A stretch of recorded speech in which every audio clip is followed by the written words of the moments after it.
अब हम लोग पढ़ेंगे बच्चों डिटर्मिनेंट, मैट्रिसेस, पीएनसी, प्रोबेबिलिटी जैसे धुआंधार चैप्टर्स। अब दो बातें होंगी, जो डी हमने निकाला है या तो ये जीरो होगा या फिर ये नॉन जीरो होगा। अगर D not equals to zero हो जाए then system has unique solution. जब डी जीरो होता है तब मैं बोलता हूँ कि भाई आप क्या काम करो, find D1, D2, D3। Consider the system of equation. एक सिस्टम ऑफ इक्वेशन दिया हुआ है और इसका पूरा पोस्टमार्टम करना है, तो सबसे पहला काम कर लो D निकाल लो यार। अगर A1 आ गया तो D, D1, D2, D3 सारे के सारे एक साथ जीरो हो जाएंगे, और सारे एक साथ जीरो होने का मतलब मैंने क्या बताया था। हेलो प्यारे बच्चों, मैं हूँ राजीव रस्तोगी और आप देख रहे हैं क्लर सीरीज का एपिसोड नंबर 15। यहाँ पर मैथ्स की हर टफ प्रॉब्लम का आपको मिलता है one shot treatment, simple tricks, clear concept, full confidence के साथ। तो बच्चों हो जाइए रेडी, क्योंकि फिर से अब अलजेब्रा पिक्चर में आ चुकी है। अब हम लोग पढ़ेंगे बच्चों डिटर्मिनेंट, मैट्रिसेस, पीएनसी, प्रोबेबिलिटी जैसे धुआंधार चैप्टर्स, ठीक है ना। तो आज इसी सीरीज में हम लोग लेके आए आपके लिए डिटर्मिनेंट। डिटर्मिनेंट टॉपिक इंटरेस्टिंग है, सिंपल भी है और क्वेश्चन आता है तो बच्चे कभी भी इसको छोड़ना पसंद नहीं करते। तो आज पिटारे में क्या क्या है मेरे दोस्तों, मेरे बच्चों, आज वही डिटर्मिनेंट की प्रॉपर्टीज से रिलेटेड क्वेश्चंस का डिस्कशन रहेगा। सिस्टम ऑफ लीनियर इक्वेशन, जहाँ से मैक्सिमम प्रोबेबिलिटी रहती है क्वेश्चन मिलने की, क्योंकि मेंस में भी इससे भर भर के क्वेश्चंस आते हैं कि एक सिस्टम गिवन है, आपको निकालना है कि सिस्टम के नॉन ट्रिवियल सोल्यूशन कब मिलेंगे। अगर होमोजीनियस सिस्टम है, नॉन होमोजीनियस है, तो कब सिस्टम का यूनिक सोल्यूशन आएगा, कब इनफाइनाइट सोल्यूशन आएगा, कब नो सोल्यूशन होगा, कब ये पिरामिड बनाएंगे, कब तीनों प्लेन एक लाइन में इंटरसेक्ट करेंगे, कब तीनों प्लेन में कॉमन पॉइंट आएगा, etcetera etcetera etcetera. Different different type के क्वेश्चंस यहाँ पर फ्रेम होते हैं बच्चों। कई बार थोड़े अच्छे क्वेश्चन भी देखने को मिल जाते हैं, सम चैलेंजिंग प्रॉब्लम्स, ठीक है बच्चों। तो आज के लेक्चर में कुछ ऐसा ही है। तो थोड़ा सा थ्योरी पार्ट हम आपको बता देते हैं। प्रॉपर्टीज आई थिंक सब बच्चे समझते हैं। सिस्टम ऑफ लीनियर इक्वेशन की थोड़ी सी बात कर लेते हैं,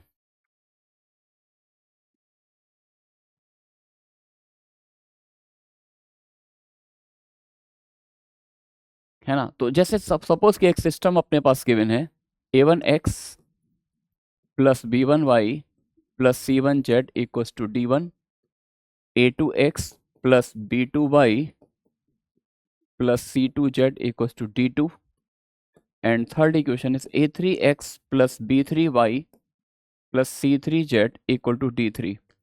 ये सिस्टम अपने को गिवन है ना। और हमको इस सिस्टम को सॉल्व करना है। d1, d2, d3 तीनों जीरो नहीं है। अगर तीनों जीरो हो जाए तो इसको हम लोग होमोजीनियस सिस्टम बोलते हैं। अगर एक भी variable non zero right side वाला तो इसको नॉन होमोजीनियस सिस्टम बोलते हैं, है ना। तो यहाँ पर हम लोग क्या करते हैं, सबसे पहले इस सिस्टम को सॉल्व करने के डिटरमिनेंट मेथड से सॉल्व करना है।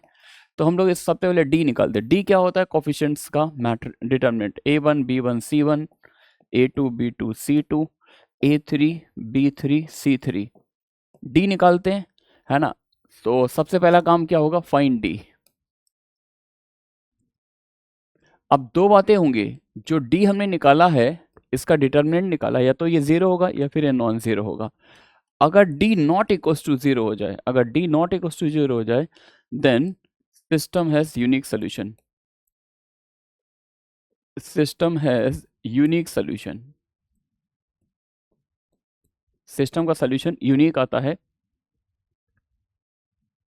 ठीक है ना। कैसे आएगा यूनिक, देखिए अब यहाँ पे डी जो हमने निकाला है, डी निकालने का हम लोग निकालते तीन और डिटरमिनेंट, d1 d2 d3। जहाँ पे d1 क्या होगा, d1 बस पहले कॉलम को इस कॉलम से, कांस्टेंट वाले कॉलम से रिप्लेस कर देते हैं, d1 d2 d3। बाकी दो column as it is, b1 b2 b3 c1 c2 c3, ये d1 आ जाएगा। ऐसे जब d2 की बात करेंगे तो सेकेंड कॉलम रिप्लेस हो जाएगा। D2 में पहला कॉलम एज इट इज रहेगा, D1 वाला थर्ड भी एज इट इज रहेगा। केवल ये जो कांस्टेंट वाला जो कॉलम है वो सेकंड कॉलम के प्लेस पर आ जाएगा। और D3 में क्या होगा, D3 में ये जो कांस्टेंट वाला कॉलम है थर्ड कॉलम बनेगा, D1 D2 D3, और पहला कॉलम ये D वाला और सेकंड कॉलम भी D वाला, है ना। अब जब हम लोग D1 को सॉल्व करते हैं ना, तो D1 इक्वल टू आता है आपके पास x टाइम्स D, D2 आपके पास आता है y टाइम्स D, D3 की वैल्यू आती है z टाइम्स D। तो अब हम एक केस बना रहे हैं, D not equal to zero. अगर D जीरो नहीं है तो x की वैल्यू क्या होगी, D1 by D by D2 by D, z equal to D3 by D. तो x आ जाएगा हमारे पास, सिस्टम का यूनिक सोल्यूशन आएगा D1 by D, y equal to D2 by D and z equal to D3 by D.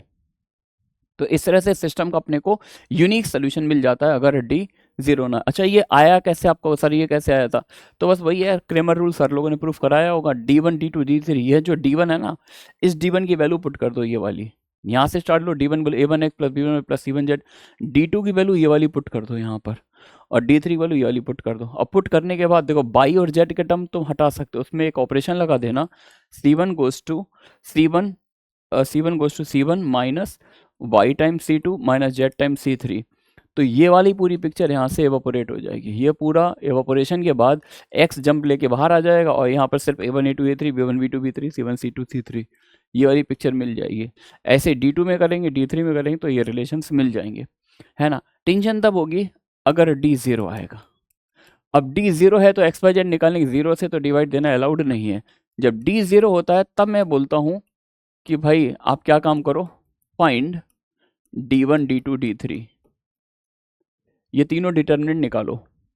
If D1 D2 और D3 ये सारे के सारे जीरो आ जाए, D भी जीरो हो और D1 D2 D3 भी जीरो, तो ये सिस्टम, ये जो हमने सॉल्व करके पिक्चर निकाली थी, ये सिर्फ किसके equal, zero equal to x into zero, क्योंकि D1 D2 D3 भी जीरो डालो, D भी जीरो डाल दो, zero equal to y into zero, zero equal to Z into zero. अब बताइए एक्स वाई जेड की सारी वैल्यूज को सेटिस्फाई कर जाएंगी, और जब सारी सेटिस्फाई कर जाएंगी सिस्टम के कितने सोल्यूशन आ जाएंगे? System has infinitely many solution, system has infinitely many solution, है ना। लेकिन इन केस अगर ऐसा हो कि कम से कम एक नंबर नॉन जीरो हो जाए, if at least one of D1 D2 D3 is non zero, यानी कम से कम एक नंबर अगर नॉन जीरो हो जाए, है ना। तो अब मान लो जैसे D1 नॉन जीरो और D2 D3 जीरो हैं, तो D भी जीरो D2 D3 भी जीरो है, तो इसका मतलब ये दोनों तो जीरो इक्वल टू जीरो बनेंगे, तो बाई जेड की सारी वैल्यू सेटिस्फाई कर जाएंगी। लेकिन मान लो D1 1 आया है और D 0 है, D1 1 है और D 0 है, तो 1 equal to x into zero. अब बताइए x की कोई भी ऐसी वैल्यू डालिए जिससे प्रोडक्ट 1 बन जाए, ऐसा हो ही नहीं सकता कि जीरो से कोई भी रियल नंबर मल्टीप्लाई करें प्रोडक्ट जीरो ही बनेगा। तो इसका मतलब है तीनों एक्स वाई जेड ऐसे एग्जिस्ट ही नहीं करेंगे जिससे तीनों एक साथ सेटिस्फाई हो जाए। दो जीरो है तो दो तो सेटिस्फाई कर देंगे, तीसरा सेटिस्फाई नहीं होगा। ये कंडीशन होती है नो सोल्यूशन की। नो सोल्यूशन को ही हम लोग बोलते हैं इनकंसिस्टेंट सिस्टम। कंसिस्टेंट सिस्टम की डेफिनेशन, सिस्टम दो टाइप के होते हैं, कंसिस्टेंट एक इनकंसिस्टेंट। कंसिस्टेंट का मतलब अगर सिस्टम का सोल्यूशन एग्जिस्ट करता है, चाहे वो एग्जिस्ट करने का मतलब चाहे वो यूनिक सोल्यूशन हो या फिर वो इन्फिनिटली मेनी सोल्यूशन हो, तो उसे नो सोल्यूशन बोलते हैं। आई बात समझ में। और अगर सिस्टम का सॉरी कंसिस्टेंट सिस्टम मतलब सोल्यूशन मिलना चाहिए, कंसिस्टेंट का मतलब सोल्यूशन मिलना चाहिए, यूनिक हो या फिर इन्फिनिटली मेनी सोल्यूशन हो। नो सोल्यूशन का मतलब होता है इनकंसिस्टेंट सिस्टम, जब सोल्यूशन एग्जिस्ट नहीं कर रहा है ना। अच्छा D0 D1 D2 D3 equal to zero में एक एक्सेप्शनल केस होता है। एक्सेप्शनल केस ये होता है कि अगर हम तीन पैरेलल प्लेन ले लें, x plus y plus z equals to 1, x plus y plus z equals to 2 और x plus y plus z equals to 3, तो हमने तीनों प्लेन कैसे लिए? पैरेलल लिए। अब पैरेलल लेंगे तो डी के में तीनों कॉलम सेम आ जाएंगे।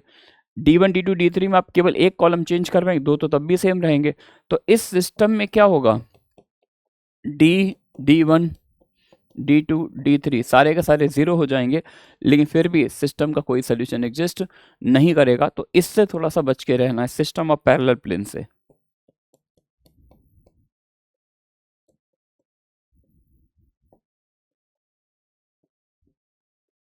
ठीक है ना, पैरेलल प्लेन वाले सिस्टम से थोड़ा सा बच के रहना है, ठीक है ना।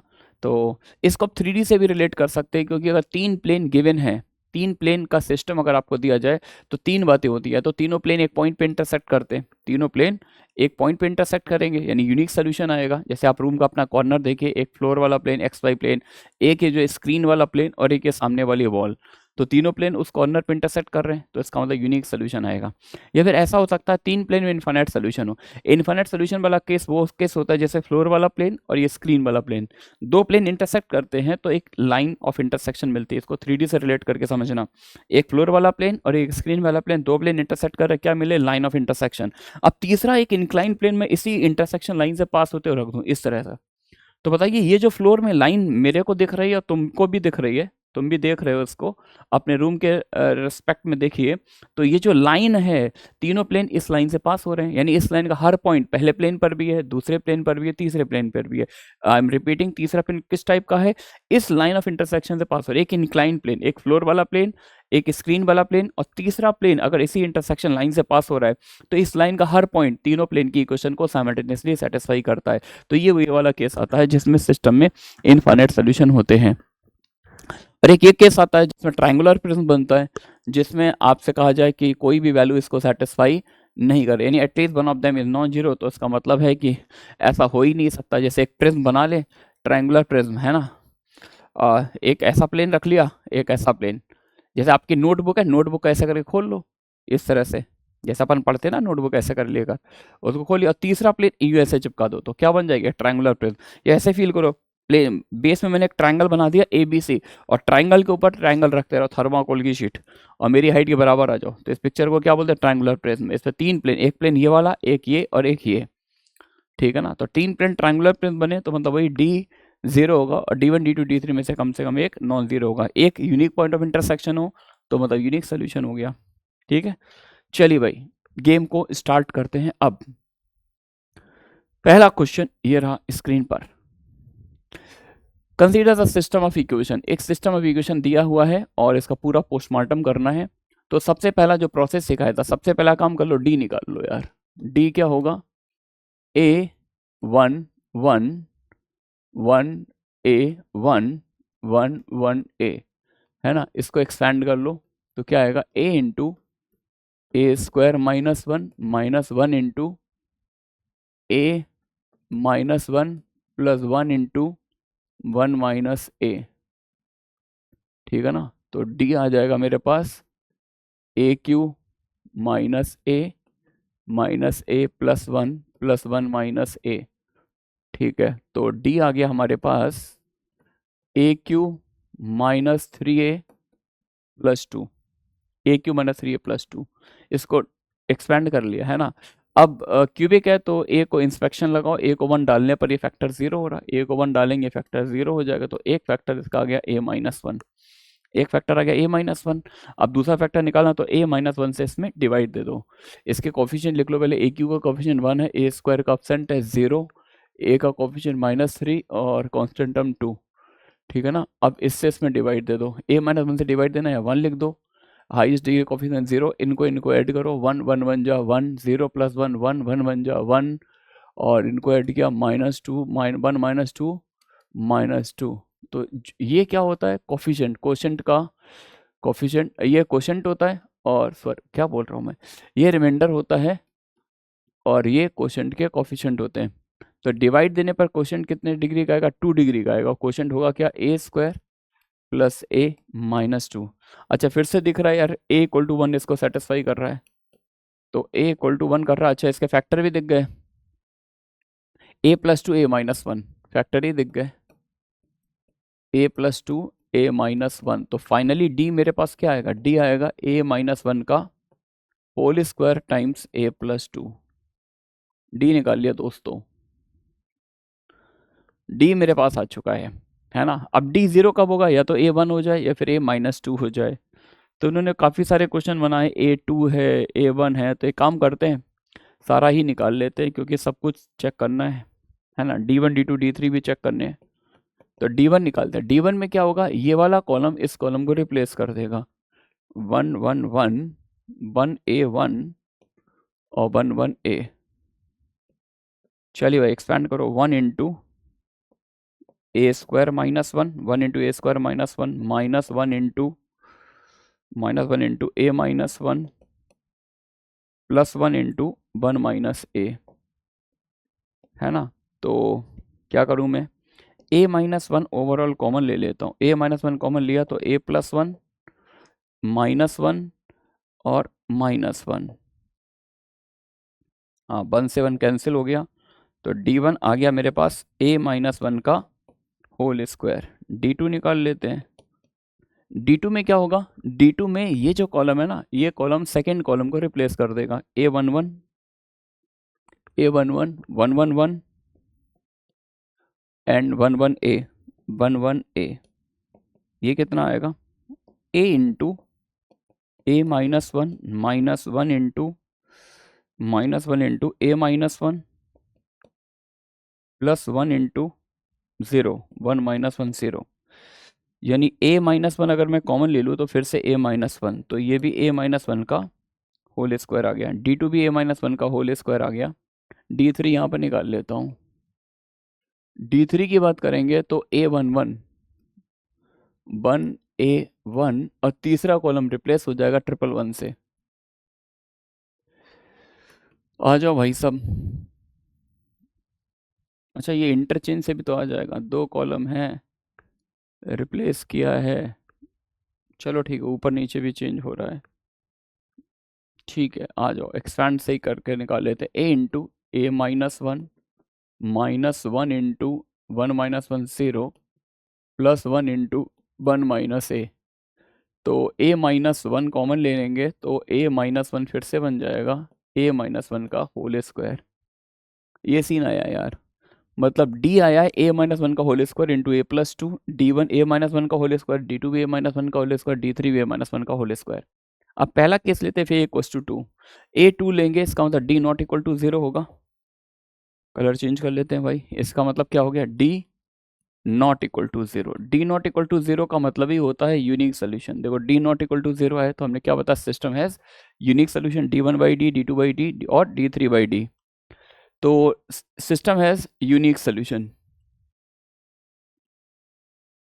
तो नो प्रॉब्लम, इसको हम लोग टिक कर देंगे, सिस्टम का यूनिक सोल्यूशन आएगा। कह रहे a इक्वल्स टू 1, भाई साहब अगर a 1 होगा तो d भी 0, d1 भी 0, d2 भी 0 और d3 0। अगर a 1 आ गया तो d, d1, d2, d3 सारे के सारे एक साथ 0 हो जाएंगे, और सारे एक साथ 0 होने का मतलब मैंने क्या बताया था कि तीनों प्लेन एक लाइन पर इंटरसेक्ट करे, फ्लोर वाला प्लेन, ये प्लेन, तो जो लाइन ऑफ इंटरसेक्शन इससे एक तीसरा प्लेन पास हो रहा है। तो इस केस में सिस्टम के कितने सोल्यूशन आते हैं, infinite, d, d1, d2, d3 सारे 0, तो सिस्टम है इनफाइनाइट सोल्यूशन। और आप डाल के चेक भी कर सकते हैं, ए को जैसे 1 डालेंगे ना तो ये तीनों प्लेन कैसे बन जाएंगे, आइडेंटिकल प्लेन बन जाएंगे। आइडेंटिकल प्लेन जो पहले प्लेन पर पॉइंट हैं वो सारे के सारे सेकंड को भी सेटिस्फाई करेंगे, वो तीसरे को भी सेटिस्फाई कर जाएंगे, ठीक है ना। तो ये भी आंसर आ गया।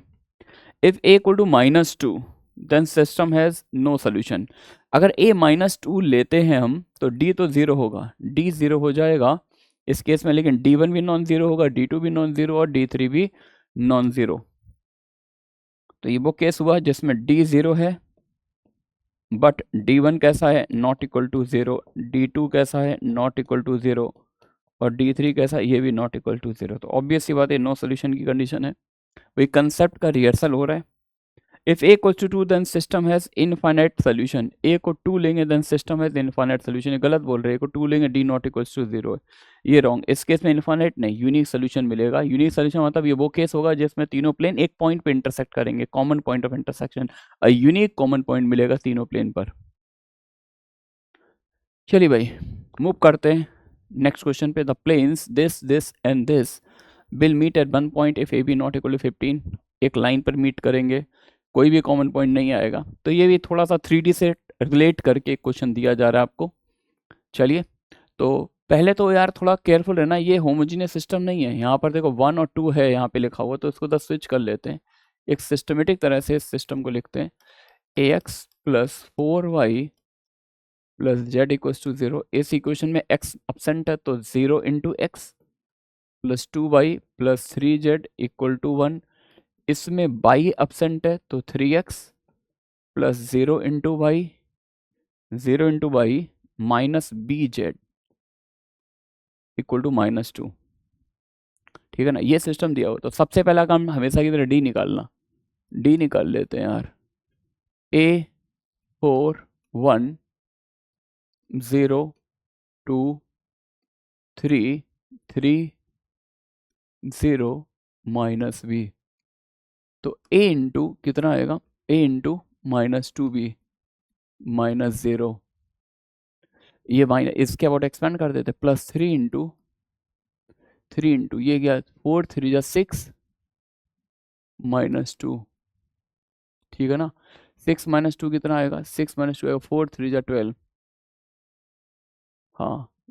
a into -2b, a into -2b -0, ठीक है, और 3 इंटू 4 3 12 -2, एक मिनट, ये 6 -2 कैसे लिख दिया मैंने, 4 3 12 -2, तो ये आएगा आपके पास -2ab, 12 - 2 10, 10 प्लस 10 इंटू 3 30, ऐसा बुझा रहा है ना। तो एक काम कर लेते हैं, d इक्वल टू -2 ले लिया कॉमन, ab -15, कुछ इस तरह का सीन बन रहा है, ठीक है ना। तो पहला ऑप्शन से भी समझ में आ रहा है, a b equal to 15, not equal to 15, ठीक है। चलिए भाई, डी निकाल लिया, अब फिर से मेहनत करने लगते हैं, D1 D2 D3 निकाल लेते हैं। D1 क्या आएगा, D1 में हम लोग पहला कॉलम रिप्लेस करेंगे इससे, 0 1 -2 4 2 0 और 1 3 -b, ये हो गया, ठीक है ना।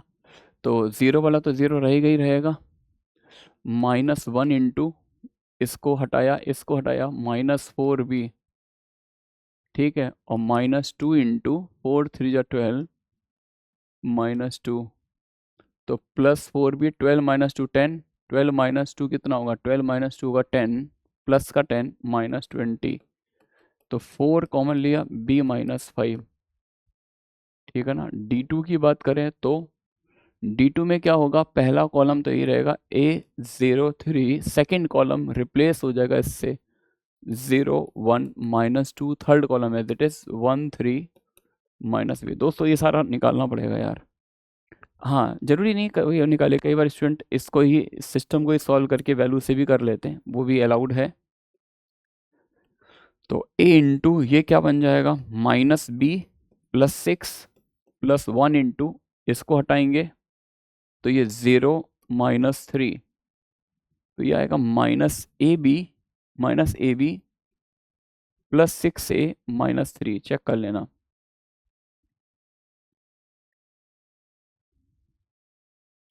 ठीक है ना।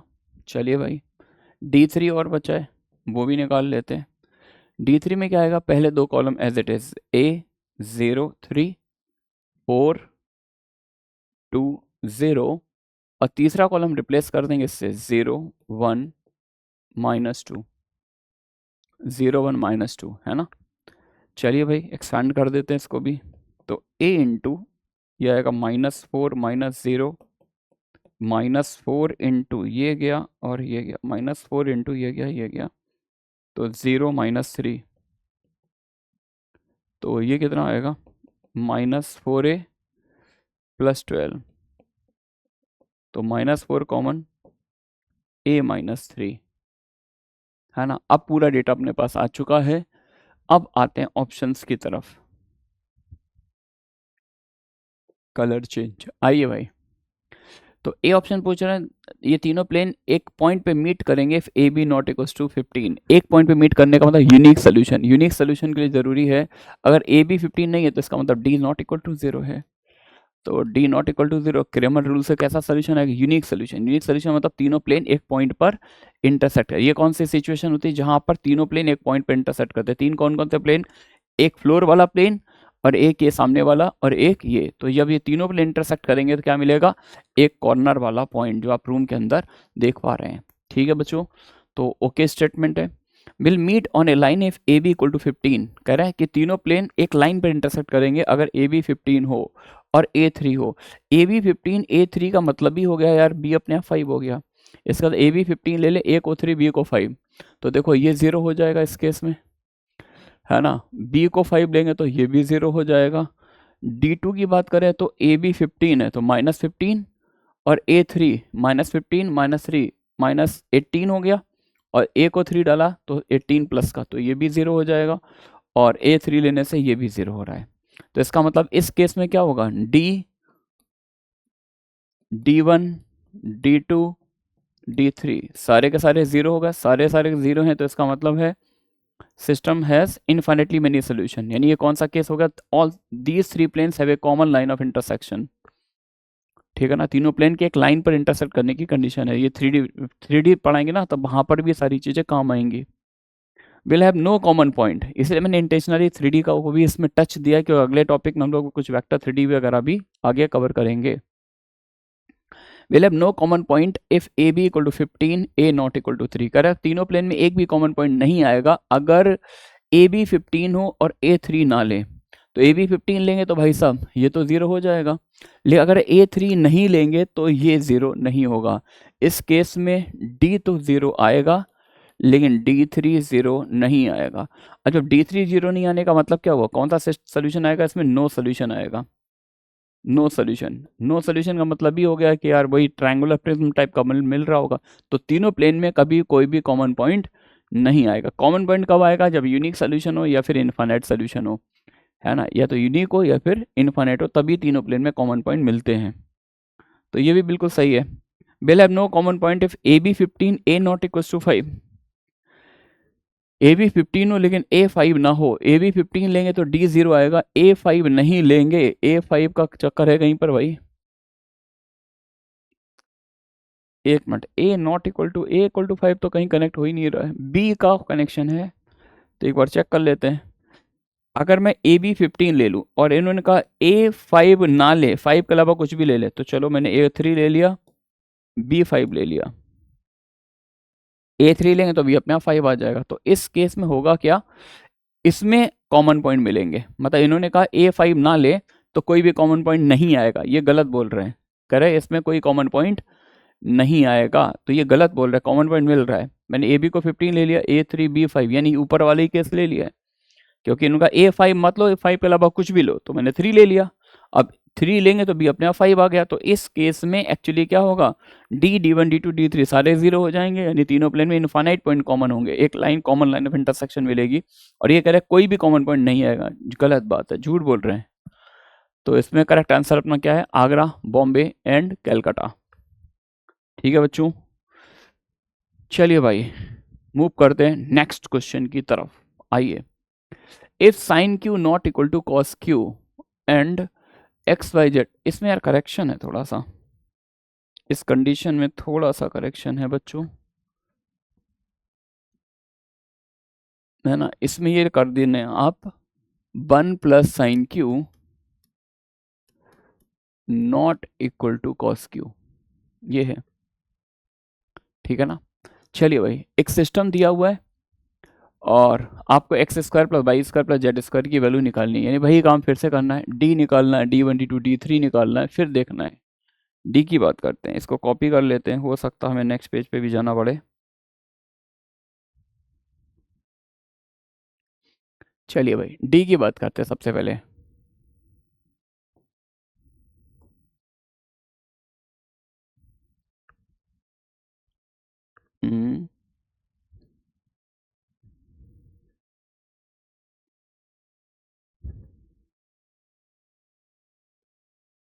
ठीक है भाई, चलिए डी की बात करते हैं पहले। तो डी में क्या आएगा, cos P minus sine P 1, sine P cos P 1, cos of P plus Q minus sine of P plus Q 1, ये आ रहा है D. Cos P sine P cos of P plus Q minus sine P cos P और minus sine of P plus Q 1 1 1, screen पे अच्छा दिखता है। ठीक है भाई, चेक कर लिया मैंने। अब इसको एक्सपेंड करना है यार, एक्सपेंड अब नॉर्मल तरह से नहीं करेंगे, है ना। एक बार इसको ओपन करके देखो यार, ये सीन क्या बन रहा है। तो cos of P plus Q बनेगा cos P cos Q minus sine P sine Q, ये जरा एक बार लिख भी लो, थोड़ा फील आएगी। Cos P cos Q minus sine P sine q, है ना। तो ऊपर देखो पी वाले टर्म ऊपर प्रेजेंट है पिक्चर में, पी वाले टर्म जो है ऊपर पिक्चर में प्रेजेंट है, ये वाले टर्म। तो एक काम कर लें भाई, sine of P plus q का एक्सपेंशन होगा, है ना। तो मैं इस स्पॉट पे 0 बनाना चाहता हूँ, तो R3 में ऑपरेट करूंगा, मतलब एक्सपेंड करने का मतलब ये जितने ज़्यादा से ज़्यादा 0 क्रिएट हो जाए। तो R3 माइनस ये कॉस पी प्रेजेंट है, हमें कॉस क्यू चाहिए, तो इसमें कॉस क्यू से मल्टीप्लाई कर दें, है ना, और साइन पी ये रहा, इसमें साइन क्यू से मल्टीप्लाई करते हैं, है ना, लेकिन माइनस है तो ये प्लस कर देंगे, प्लस साइन क्यू R2, ठीक है ना। तो अब ये देखना भाई ये क्या काम करेगा, ऑपरेशन मैंने सिर्फ R3 में किया है, तो यानी R1 R2 as it is रहेंगी, cos P minus sine P 1 sine P cos P 1, तो इसमें मैंने कॉस क्यू से मल्टीप्लाई करके सब्ट्रैक्ट किया तो ये कैंसिल हो जाएगा, इसमें मैंने साइन क्यू से मल्टीप्लाई करके ऐड किया तो ये भी कैंसिल हो जाएगा, तो ये 0 बचेगा। यहाँ पे देखो sine of P plus q, sine P cos q, एक साइन एक cos, sine P cos q cos P sine q, तो ये अब देखेंगे ये भी 0 बन जाएगा।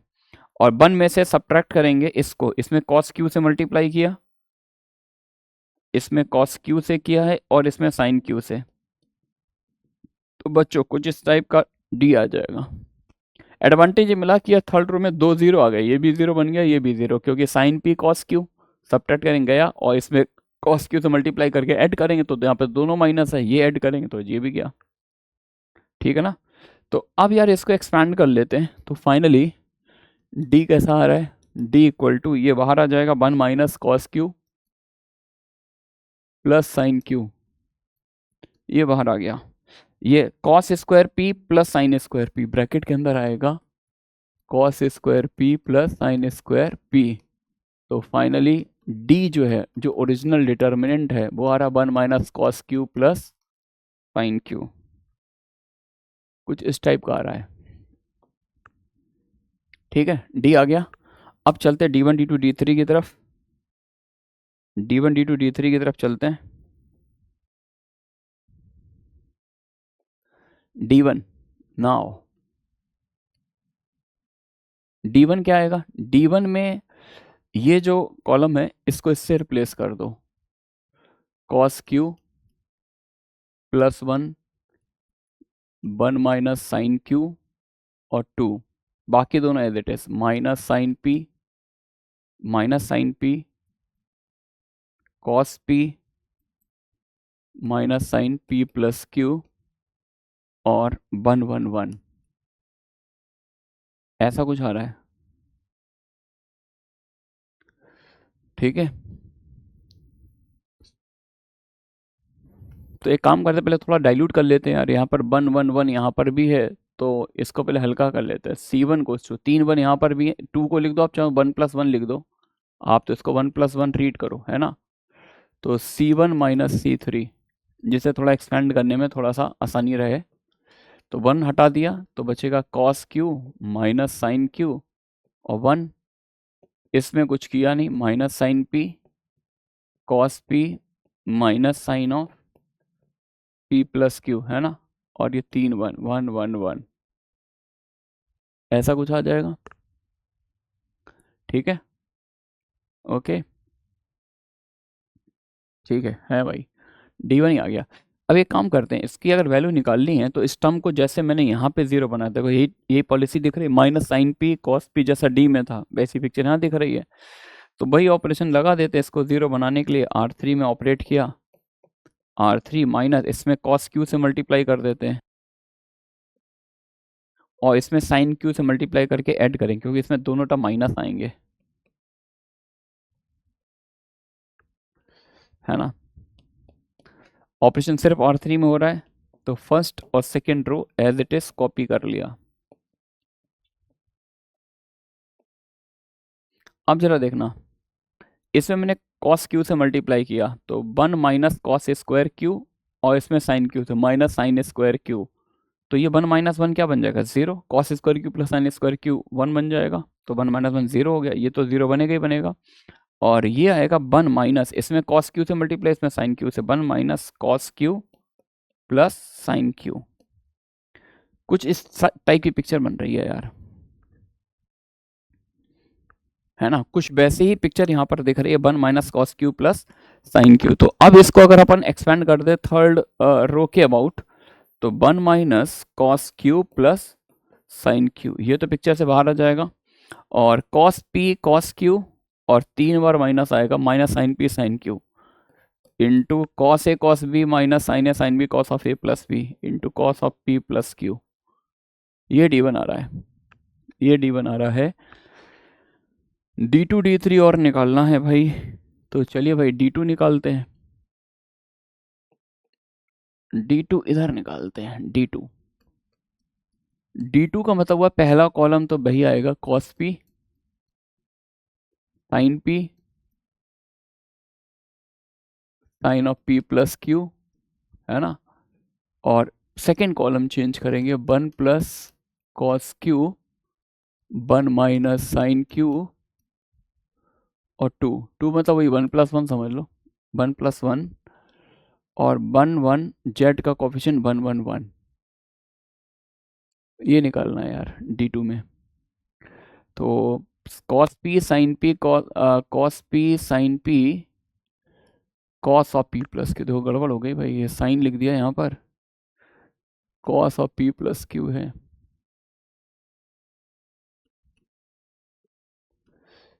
cos p sin p cos of p plus Q, और ये 1 plus sine 1 plus cos Q, 1 plus cos Q, 1 minus sine Q और 2। ठीक है, तीसरा जेड का कोफिशिएंट 1 1 1, बिल्कुल सही, अब सही है। कॉस पी साइन पी, ठीक है। तो फिर से वही करते हैं यार, एक्सपेंड करने से पहले एक काम करते हैं, इस पिक्चर का एवापोरेशन कर देते हैं यहाँ से। कैसे करेंगे सर? भाई C2 goes to C2 minus C3, 3 1 हटा दो, थोड़ा सा डाइल्यूट हो जाएगी पिक्चर। तो cos P sine P cos of P plus q cos Q minus sine q 1 और 1 1 1, ऐसा बना लिया, ठीक है। और अब वही करते हैं यार, इसको 0 बनाना तो इसमें कॉस क्यू से मल्टीप्लाई, इसमें साइन क्यू से, इसको सब्ट्रैक्ट कर देंगे, इसको ऐड कर देंगे। तो R3 में ऑपरेट कर रहे हैं, R3 माइनस, क्योंकि ये वाले टर्म जो है P प्लस क्यू वाले नीचे ही आ रहे हैं, ऊपर तो सीधे साधे टर्म है, उनको तो ऐसे ही एक्सपेंड कर दो, काम चल जाएगा। R3 माइनस, ऊपर किया था मैंने कॉस क्यू से मल्टीप्लाई और नीचे मैंने किया था साइन क्यू से मल्टीप्लाई, समथिंग लाइक दैट, है ना। तो D2 हमारे पास क्या आएगा? पहली row as it is, second row as it is, और तीसरा सब्ट्रैक्ट कर देंगे तो ये 0 आ जाएगा। ये कितना आएगा? कॉस क्यू से मल्टीप्लाई करके subtract 1 minus cos square Q और plus sine square Q, 1 minus 1 0, 1 minus cos Q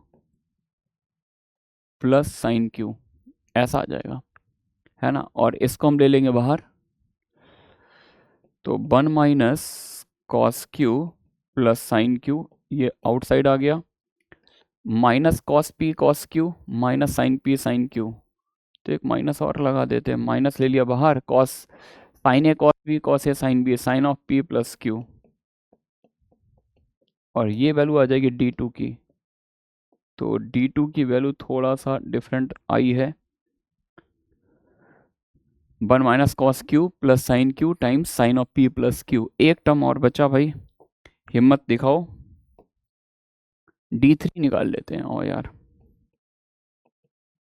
D3 भाई, कॉस पी साइन पी और cos of P plus Q, ये second as it is, minus sine P cos P minus sine of P plus Q, और तीसरा replace कर देंगे 1 plus cos Q 1 minus sine Q और 2। Check करना भाई D3 हमने सही लिखा है क्या? Cos P sine P cos of P plus Q minus sine P cos P minus sine of P plus q, तीसरा 1 plus cos Q plus 1 1 minus sine Q और 2, बिल्कुल सही लिखा है। करो यार एक्सपेंड इसको। तो अब की बार इसको 3 1 हटाने के लिए मेरे पास 3 1 है ही नहीं, 3 1 नहीं है तो एक्सपेंड कैसे करें भाई? हाँ, इनको 0 बना लेते हैं, पहले पहले इन दो को 0 बनाते हैं, देखते हैं यहाँ पे क्या बनता है। तो इसको 0 बनाने की पॉलिसी वही है जो t इक्वल टू 0 पे D में लगाई थी, R3 minus cos Q times R1 और plus sine Q times R2, ये लगा दिया हमने, ठीक है ना। क्या सीन आएगा? Cos P minus sine P 1 plus cos q sine P cos P 1 minus sine q. अच्छा ये कॉस क्यू ये वाला तो ज़ीरो बनेगा ही बनेगा, ये भी ज़ीरो बनेगा, इसको देखना पड़ेगा ये क्या बनता है। तो इसमें कॉस क्यू से मल्टीप्लाई, तो cos Q plus cos square Q, इसमें साइन क्यू से मल्टीप्लाई, यानी ये बनेगा 2 minus cos Q minus cos square Q, और इसमें साइन क्यू से multiply plus sine Q minus sign square Q, है ना। तो कॉस स्क्वायर क्यूब और साइन स्क्वायर क्यूब 1 बन जाए, 2 minus 1 1 1 minus cos cube plus, तो ये तो अच्छी चीज़ बन रही है यार। अच्छी चीज़ क्या, बार बार एक ही चीज़ बन रही है ना। एक्सपेंड करने में टाइम जरूर लग रहा है लेकिन सब कुछ एलिगेंट पिक्चर दिख रही है। ये कॉस स्क्वायर पी और plus sine square P, cos square P plus sine square P 1 बन जाएगा, तो D3 भी काफ़ी खूबसूरत सा आ रहा है, सिर्फ और सिर्फ इतना आ रहा है D3। दोस्तों मैंने D1 D2 D3 के साथ D भी निकाल लिया, D1 D2 D3 सारे निकाल लिए, और अब इन्होंने भी बोला था 1 plus sine q not equal to cos q, तो 1 plus sine q not equal to cos q का मतलब D0 नहीं है, D0 नहीं है। अब D0 नहीं होने का मतलब system is unique solution, unique solution मिलेगा, है ना। अब यूनिक सोल्यूशन के फॉर्मूला क्या होता है, x इक्वल टू होता है D1 बाई डी, बाई होता है D2 अपॉन डी, जेड होता है क्रेमर रूल से निकालते थे D1 by D D2 by D और D3 बाई डी, तो D1 में D का डिवाइड दो, D1 और D मैंने इधर निकाले, D इतना है और D1 इतना है, तो cos of P plus Q आ जाएगा भाई। इसमें जब इसका डिवाइड देंगे तो cos of P plus Q, X आ गया मेरे पास, cos of P plus Q. Y की बात करें तो D2 अपॉन डी, ये डिवाइड दे दो तो ये आ जाएगा minus sine of P plus Q, और D3 निकालना है तो D3 तो 1 आ जाएगा, इसी में इसी का डिवाइड दे दिया जाए, मतलब Z की वैल्यू 1 आ जाएगी। एक्स ये वाई ये जेड ये, है ना। इन्होंने मेरे से पूछा x square plus Y square plus z square, तो ये कितना आएगा, x square plus Y square plus z square, cos square plus sine square 1 plus 1 1 plus 1 2 आ गया, 1 प्लस 1 कितना आ गया 2। Correct answer to this question is 2, ठीक है ना। तो ये पूरा भाई सब पूरी ऑनेस्टी के साथ एक एक स्टेप एक एक ऑपरेशन को करते हुए मैंने निकाला है। लेकिन जब कभी भी ये क्वेश्चन बच्चे को दिया जाए, थोड़ा सा भी स्मार्ट बच्चा होता है तो इसका काफ़ी छोटा सोल्यूशन निकालता है। वो ये बोलता है कि सर आप x square y square plus z square की वैल्यू पूछ रहे हैं, तो ऑब्वियस सी बात है कि जो भी वैल्यू इसकी आई होगी वो पी और क्यू की हर वैल्यू के लिए सेम रहेगी। पी और क्यू चाहे हमें कुछ भी पुट कर दें, तो ऑब्जेक्टिव अप्रोच मतलब student approach, time saving approach, कि हम पी और क्यू की कोई वैल्यू पुट कर दें। भाई अगर आंसर कुछ भी आ रहा होगा वो तो ऑब्वियस सी बात है वो पी और क्यू से क्या होगा, इंडिपेंडेंट होगा। तो put P equal to q, सबसे ज़्यादा आसान क्या है मेरे ख्याल से, 0 पुट कर दें क्या, P और Q। हाँ लेकिन ये भी ध्यान रखना 1 plus sine q not equal to cos q, P और Q दोनों को अगर मैं 0 पुट कर दूंगा, हाँ P और Q दोनों को 0 0 पुट कर दो, हाँ तो देखो सिस्टम क्या बच जाएगा, P और Q दोनों को 0 पुट कर देंगे, तो P को 0 पुट किया तो x है ना, x प्लस जेड, कॉस 0 1 होता है 2 आ जाएगा, P को 0 डाला ये 0 हो गया, y plus Z equal to 1, और P और Q दोनों को 0 डाला, x ये गया, x plus Z equal to 2, तो x प्लस जेड 2 है और y plus Z equal to 1 है। अच्छा ये आ रहा है x प्लस जेड 2 आ रहा है, और एक काम करो 0 मत पुट करो, 0 से उतना अच्छा सीन बन नहीं रहा है। P और Q दोनों को पाई पुट कर दो, P और Q दोनों को क्या पुट कर दो, पाई, तो कॉस पाई होगा -1, समझ गया ना, क्योंकि मैं इसको डिफरेंट बनाना चाहता था। पाई पुट करते साइन तो गया माइनस एक्स प्लस जेड, और भाई सब कितनी प्यारी बात, कॉस पाई होता -1 प्लस 1 0, P और Q दोनों को पाई डालेंगे तो x गया, बाई माइनस वाई आ गया, ये पहले से ज़्यादा खूबसूरत है भाई। और इसको पाई डालेंगे 0, minus y plus z equals to 1, और p plus q pi 2 pi cos 2 pi होता +1, और ये sine 2 pi 0, x plus z equals to 2। ठीक है ना, तो यहाँ से देखो x इक्वल्स टू जेड आ गया, x इक्वल्स टू जेड आ गया, दोनों का सम 2 है तो दोनों की वैल्यू 1 आ जाएगी, जेड 1 है तो बाई 0 आ गया। कितना जल्दी सोल्यूशन निकल आया देखो, x और जेड 1 है, बाई 0 है, और तुम यहाँ p और q दोनों को पाई डाल दो, यहाँ पर भी कर सकते थे p और q दोनों को पाई, लेकिन मैं यहाँ पर इसलिए नहीं कर रहा आपके सर ये फिर फायदा क्या, ये तो सोल्यूशन पहले से पता थोड़ी ना, पहले से तो सिस्टम गिवन है, इसलिए मैंने डायरेक्टली वो काम वहाँ पे किया है, क्योंकि स्टूडेंट यही काम करते हैं क्वेश्चन में देखकर, बस ये क्लिक करना चाहिए आपको। तो x1 आ जाएगा, बाई 0 आएगा, z1 आ जाएगा, तो डायरेक्टली निकाल सकते हैं। समझ गया बच्चों? तो इस तरह के ऑब्जेक्टिव सोल्यूशन में भी आपका ध्यान रहना चाहिए। चलिए भाई, x1 x2 up to x6 with the roots of the equation. ये x1 x2 up to x6 क्या है, इस इक्वेशन के रूट्स हैं, जहाँ a π/7 है, b 2π/7 है, c 4π/7 है, इसकी वैल्यू निकालनी है सिग्मा 1 अपॉन x1 x2 की। चलिए भाई, तो अगर ए बी सी दे रखा है और x1 x2 निकालना है, तो पहले तो एक काम करते हैं यार, इसको पहले एक्सपैंड करते हैं और देखते हैं इसकी डिग्री क्या बन रही है ना। सॉल्व कर नहीं सकते, इतने जीरो जो दे रखे वो सफिशिएंट है, कुछ और जीरो बनेंगे नहीं, क्योंकि और ज़्यादा पिक्चर कॉम्प्लेक्स हो जाएगी। सिमेट्री दिख रही है तो कोई ट्रिक मत लगाओ, सीधा सीधा इसको एक्सपेंड कर दो, क्योंकि कोई भी ट्रिक लगा के आप इसको और ज़्यादा, ट्रिक इन द सेंस कोई ऑपरेशन मत लगाओ कि ऑपरेशन लगा के थोड़ा और कॉम्प्लेक्स कर लोगे आप। अभी सीन जो है अंडर कंट्रोल है, ठीक है ना। तो एक्सपेंडिंग अलोंग मैंने क्या किया, R1 के अलोंग इसको एक्सपेंड कर दिया, तो x square minus cos 2a, x square minus cos 2a, ये गया, दोनों का प्रोडक्ट कितना आएगा, x square minus cos 2b times x square minus cos 2c, और माइनस तो 0 हो ही जाएगा, minus of x minus sine 2a, ये क्यों कर रहा हूँ, एक्स माइनस साइन 2, ये गया, 0 आ जाएगा, माइनस करेंगे, माइनस माइनस प्लस हो जाएगा, x minus sine 2a, x minus sine 2b into x minus sine 2c।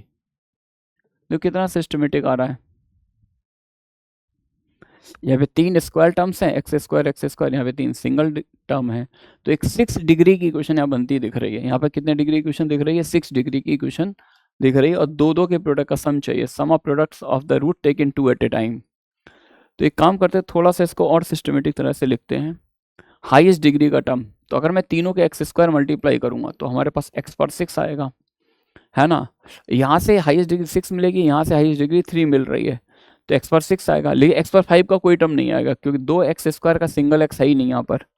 तो अब अगला टर्म क्या आएगा, अगला टर्म आएगा 2 ब्रैकेट से एक्स स्क्वायर लूँ और 1 ब्रैकेट से नंबर लूँ, तो इन 2 ब्रैकेट से एक्स स्क्वायर मल्टीप्लाई कर दें और इससे नंबर मल्टीप्लाई कर दें, तो आएगा minus cos 2c into x power 4, है ना। एक बार इन दोनों से एक्स स्क्वायर लें, इससे नंबर ले लें, तो minus cos 2b times x power 4, एक बार इन दोनों से एक्स स्क्वायर लें, इससे नंबर ले, minus cos 2a times x power 4, तो माइनस टाइम कॉमन ले लो, और ये आ जाएगा कॉस 2a, एक बार कॉस 2a आएगा, एक बार कॉस 2b, एक बार कॉस 2c टाइम्स एक्स की पावर 4, है ना।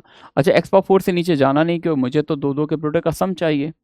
तो अगला टर्म आप चाहे लिखो या ना लिखो, सर एक और लिख दीजिए प्लीज, तो एक्स क्यू का सिर्फ एक ही टर्म आएगा, वो इसी में आएगा, इसमें तो नहीं आएगा, तो एक्स क्यू।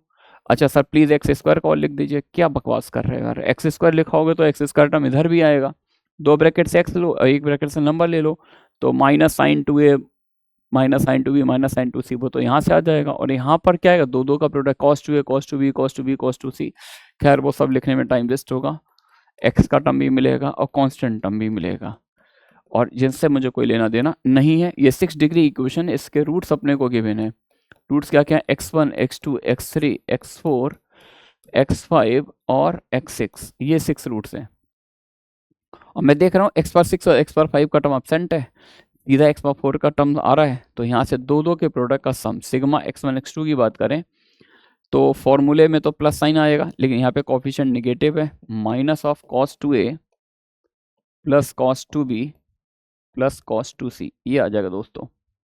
अब ये कंडीशनल आइडेंटिटी हम लोग पढ़ा करते थे यार, एस एल लोनी वाली बुक से, आई थिंक अगर पढ़ी होगी तो याद होगा, cos two A plus cos two B plus cos two C, ये कुछ कुछ होता है। ये होता था -1 माइनस 4 कॉस ए कॉस बी कॉस सी, है ना। लेकिन काफ़ी सारे बच्चों को नहीं याद होता है, ऐसा कोई ज़रूरी नहीं सबको याद ही रहे, क्योंकि इतना इंपॉर्टेंट रिजल्ट है नहीं कि जो हमेशा याद बना रहे। तो नॉट ए बिग डील, आप एक क्वेश्चन तरह इसको लीजिए, भूल जाइए कोई आइडेंटिटी है ना। बस मेथड माइंड में रहना चाहिए, जिससे ऑन द स्पॉट हम इसको सॉल्व कर पाएँ। तो इस तरह की आइडेंटिटी की प्रूविंग बच्चों कैसे करते थे, दो में फॉर्मूला लगाओ cos c plus cos d, और तीसरे को ऐसे ब्रेक करो जिससे एक फैक्टर कॉमन आ जाए, है ना, जिससे आसानी से हम इस पर वर्क कर पाए। तो cos c plus cos d लगा 2 cos c plus d by 2 cos c plus d by 2 into cos c minus d by 2, लिख दिया। अच्छा a प्लस बी, यहाँ पर ये जो एंगल गिवन है, एक चीज़ और बोलना था यार, एक पाई बाई 7, एक 2 पाई बाई 7, एक 4 पाई, 4 पाई और 2 6 pi plus pi 7 pi by 7। तो एक बहुत ही इंपॉर्टेंट रिजल्ट है भाई, इन तीनों एंगल का सम पाई है, तभी ये आइडेंटिटी भी वैलिड होती है। अगर ये एंगल कुछ और होंगे तो फिर आगे बढ़ ही नहीं पाएंगे हम, क्योंकि ट्राइंगल ये कंडीशनल आइडेंटिटी है ना, ट्राइंगल में आइडेंटिटी यूज होती है। तो a प्लस बी को अगर मैं लिखूँ ना पाई माइनस सी, तो माइनस कॉस सी आ रहा है, तो कॉस सी, कॉस टू सी को हम कॉस सी में भी ब्रेक कर सकते थे, साइन सी में भी, लेकिन ये वाला टर्म कॉस सी बन रहा, तो इसको देखते हुए हमने इसको कॉस में ब्रेक किया, 2 कॉस स्क्वायर सी माइनस 1, है ना। माइनस माइनस क्या हो जाएगा, प्लस हो जाएगा 1। अच्छा ये माइनस कॉस सी बनेगा, तो प्लस माइनस पहले से है, plus 2 cos c times cos of A minus b, है ना, माइनस 2 कॉस स्क्वायर सी।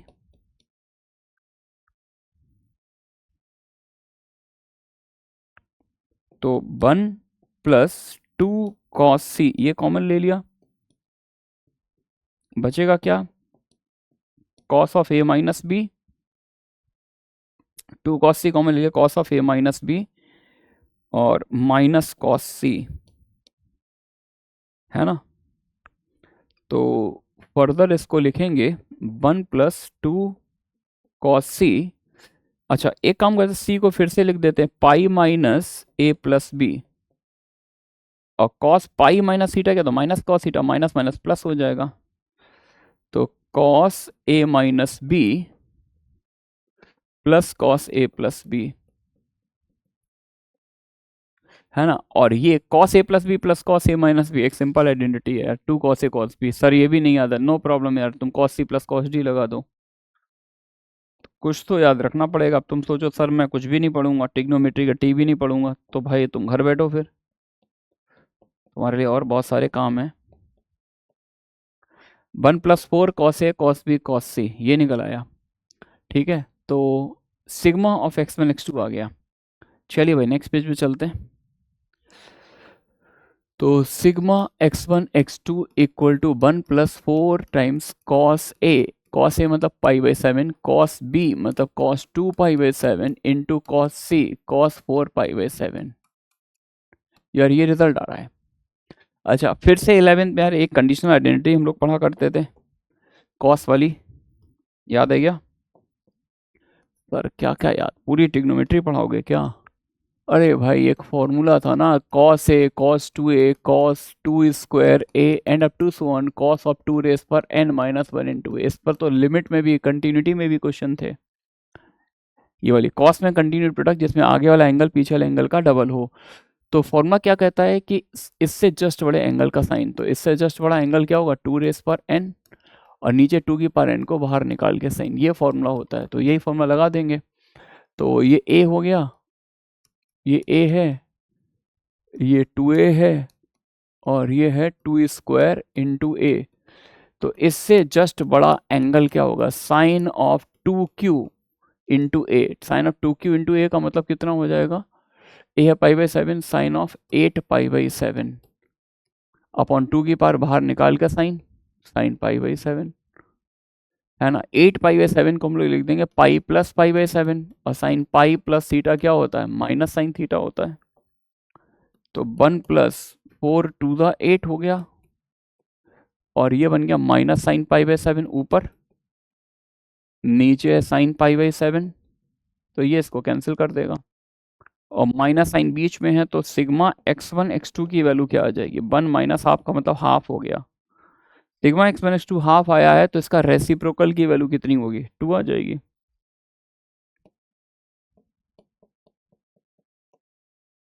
ये वाली वैल्यू रेसिप्रोकल ऑफ दिस, ये 2 आ जाएगा। सही है बच्चों। चलिए भाई नेक्स्ट क्वेश्चन पे आते हैं।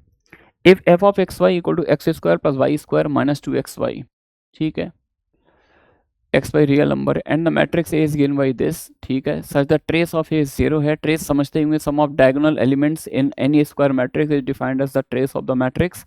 तो सारे डायगोनल एलिमेंट का सम प्रूव करना, डिटर्मिनेंट नॉन निगेटिव होगा, प्रूव करना डिटर्मिनेंट नॉन निगेटिव होगा। चलिए भाई स्टार्ट ले लेते हैं। सिंस ट्रेस ऑफ ए 0 दे रखी है, ट्रेस ऑफ ए 0 होने का मतलब है इन तीनों एलिमेंट्स का sum f of x1 by 1 plus f of x2 by 2 plus f of x3 by 3, ये वाला सम 0 गिवन है ना। और एफ ऑफ XY आप देख ही रहे हैं, एफ ऑफ XY जो दे रखा है, एक प्यारी पिक्चर दे रखी है सर, प्यारी इन द सेंस, अरे भाई परफेक्ट स्क्वायर मैं बोल रहा हूँ, पता नहीं तुम क्या समझ रहे हो। तुम जो समझ रहे हो वो मैं समझा नहीं रहा हूँ, मैं जो समझा रहा हूँ वो तुम समझना नहीं चाहते, है नहीं? तुमको तो बस सैयारा पसंद है, ईयरफोन लगा के सॉन्ग सुनते सुनते मैथ्स पढ़ते हो। तो बच्चों ये करोगे तो फिर मैथ्स में रैंक कहाँ से आएगी, कहाँ से रिजल्ट आएगा? F of x1 by 1, F of x1 by 1 भाई साहब क्या होगा सर, वहाँ से निकल आएगा। एफ ऑफ एक्स वाई ये है तो ये बन गया x1 माइनस बाई 1 का whole square, F of x2 by 2 यानी x2 माइनस बाई 2 का होल स्क्वायर, और ये बन गया x3 माइनस बाई 3 का होल स्क्वायर। और भाई साहब ये क्या बन गया, सम ऑफ स्क्वायर सॉस, और जब कभी सॉस 0 होता है तो each bracketed quantity is individually 0, कि भाई सम ऑफ स्क्वायर इज ऑलवेज कैसा होता है, ग्रेटर देन इक्वल टू 0, ये भी ग्रेटर देन इक्वल टू 0, ये भी greater than equal to 0, but RHS is 0। तो meaning there is only one possibility when x1 equal to by 1, x2 equal to by 2 and x3 equal to by 3। ये scene बना भाई साहब।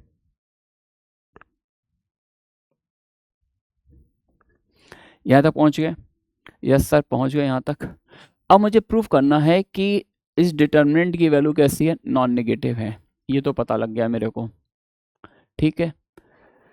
तो ए जो determinant होगा उसको ऐसे लिख सकता हूँ मैं, एफ ऑफ x1 बाई 1 का मतलब हो गया x1 square minus 2x1 by 1 plus by 1 square, है ना। x1 by 2, x1 square minus 2x1 by 2 plus by 2 square, x1 by 3, x1 square minus 2x1 by 3 plus by 3 square, x2 by 1, x2 square minus 2x2 by 1 plus by 1 square, x3 square minus 2x3 by 1 plus by 1 square, x2 by 2, x2 square minus 2x2 by 2 plus by 2 square, x3 by 2, x3 square minus 2x3 by 2 plus by 2 square, है ना। ये आएगा x2 by 3, x2 square minus 2x2 by 3 plus by 3 square, x3 square minus 2x3 by 3 plus by 3 square. बस expand करके लिख दिया।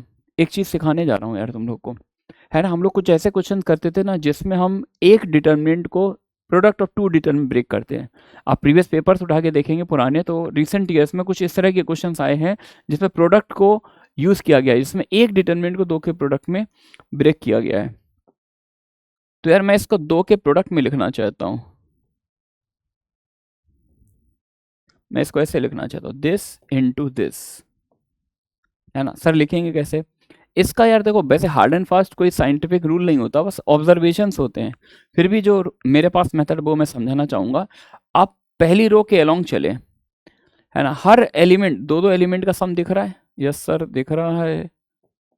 हर element दो दो एलिमेंट का सम दिख रहा है।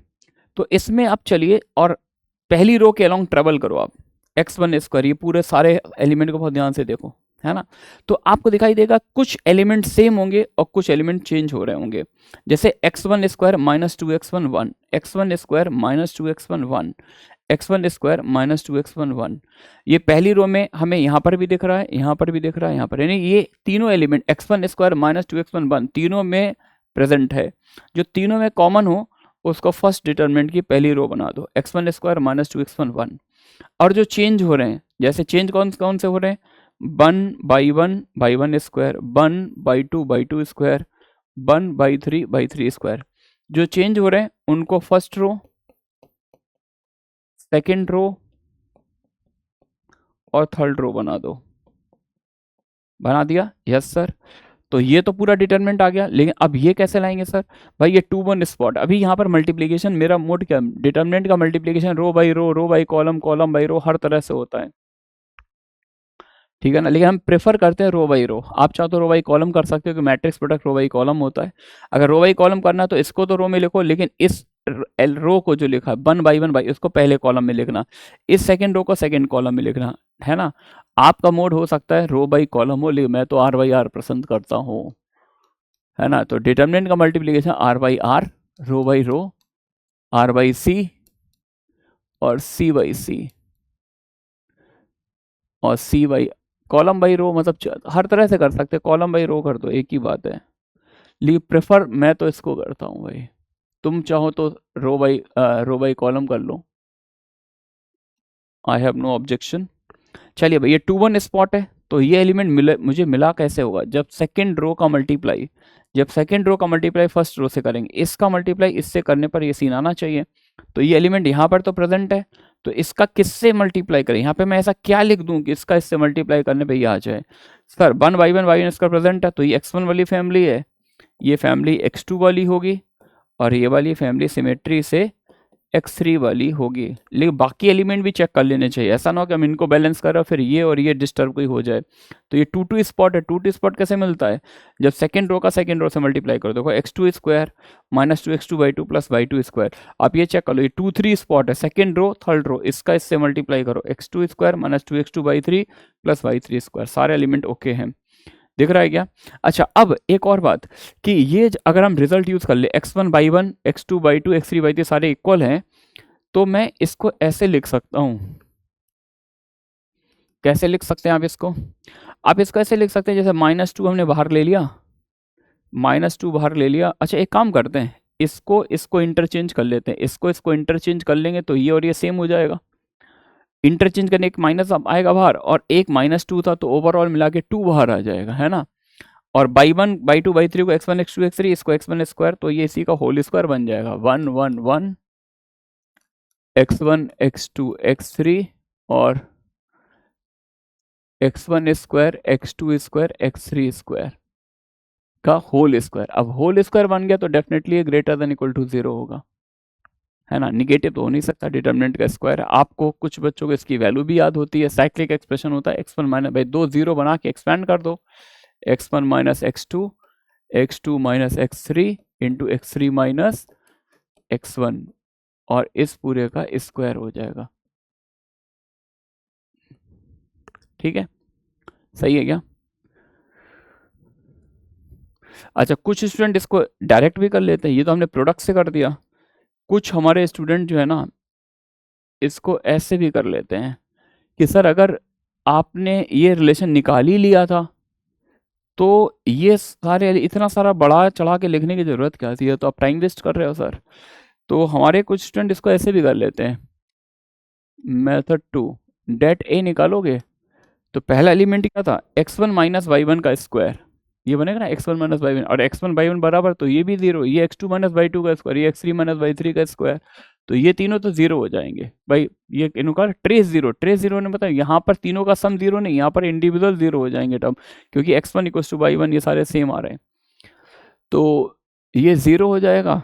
और ये क्या बनेगा, x1 माइनस y2 का स्क्वायर, लेकिन बाई को x बोल दो, बाई को x बोलोगे तो x1 माइनस x2 का स्क्वायर, ये बनेगा x1 माइनस x3 का स्क्वायर, और ये बनेगा x2 माइनस x1 का स्क्वायर, ये 0, ये x2 माइनस x3 का स्क्वायर, और ये बनेगा x3 माइनस x1 का स्क्वायर और x3 माइनस x2 का स्क्वायर और ये 0, ठीक है ना।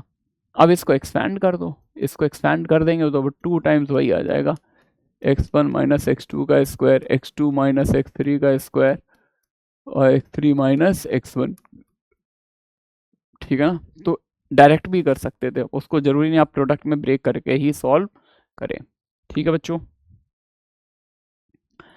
चलिए भाई next question, ax1 square plus b/1 square plus cz1 square. एक सिस्टम दे रखा, एक कुछ इस तरह की इक्वेशन दे रखी है जिनमें सम ऑफ स्क्वायर की वैल्यू देखें तो डी आ रही है, सम ऑफ स्क्वायर की वैल्यू डी आ रही है और दो का जो प्रोडक्ट है वो एफ आ रहा है। दो टाइप की कंडीशन है, एक पहली कंडीशन जो दे रखी है उसमें सारे सम ऑफ स्क्वायर 2 आ रहे हैं और जो दूसरी कंडीशन दे रखी है उसमें दो के प्रोडक्ट की बात की जा रही है, वो वाले सारे टर्म एफ आ रहे हैं। मतलब कुछ टर्म डी है कुछ टर्म एफ है, कह रहे इस डिटर्मिनेंट की एक गंदी सी वैल्यू प्रूफ करो, स्क्वायर रूट आ रहा है ना, और इसमें डी और एफ कनेक्टेड है तो डिटर्मिनेंट से स्क्वायर रूट तो ऐसे आएगा नहीं, तो सबसे इंपॉर्टेंट है इसकी स्टार्टिंग कैसे की जाए। तो एक काम करो यार, दोनों तरफ का स्क्वायर कर दो इस, क्योंकि हमारे पास जो इन्फॉर्मेशन है ना वो स्क्वायर क्यों कर रहे हैं, इसलिए कर रहे हैं ना यार कि एक तो दो का प्रोडक्ट और एक सम ऑफ स्क्वायर। तो ये टर्म अगर गिवन है इसका मतलब इनका पिक्चर में यूज है, यूज है तभी तो डी और एफ आया है। अब इनका अगर यूज है तो मुझे ये सीन पिक्चर में चाहिए, इनको डिटरमिनेंट के अंदर क्रिएट करना है। तो डिटरमिनेंट के अंदर क्रिएट कब होंगे भाई, एक डिटरमिनेंट से तो होंगे नहीं, यानी हमें दो डिटरमिनेंट का जब मल्टीप्लाई करेंगे, इस टाइप के दो डिटरमिनेंट मल्टीप्लाई करेंगे तो कुछ स्क्वायर टर्म आएंगे कुछ प्रोडक्ट टर्म आएंगे, है ना। तो हमने एक तरह से इसका स्क्वायर पिक कर लिया तो इसका स्क्वायर दिखाई देगा, लेकिन आपको सर इसके स्क्वायर से ए बी सी तो आएंगे नहीं। ये तो ठीक है x1 स्क्वायर y1 स्क्वायर मिल जाएगा, x1 x2 x2 x3 सब मिल जाएगा, लेकिन ये ए बी सी भी तो कनेक्टेड है। तो रुको जरा, रुको जरा, सब्र करो भाई, सब्र करो, सब्र का फल मीठा होता है, ऐसा सबरी ने नहीं कहा था। ठीक है बच्चों, आइए गेम में आगे बढ़ते हैं, कलर को चेंज करते हैं। ये रहा हमारा फेवरेट कलर। तो consider the matrix product, sorry determinant product, consider the product.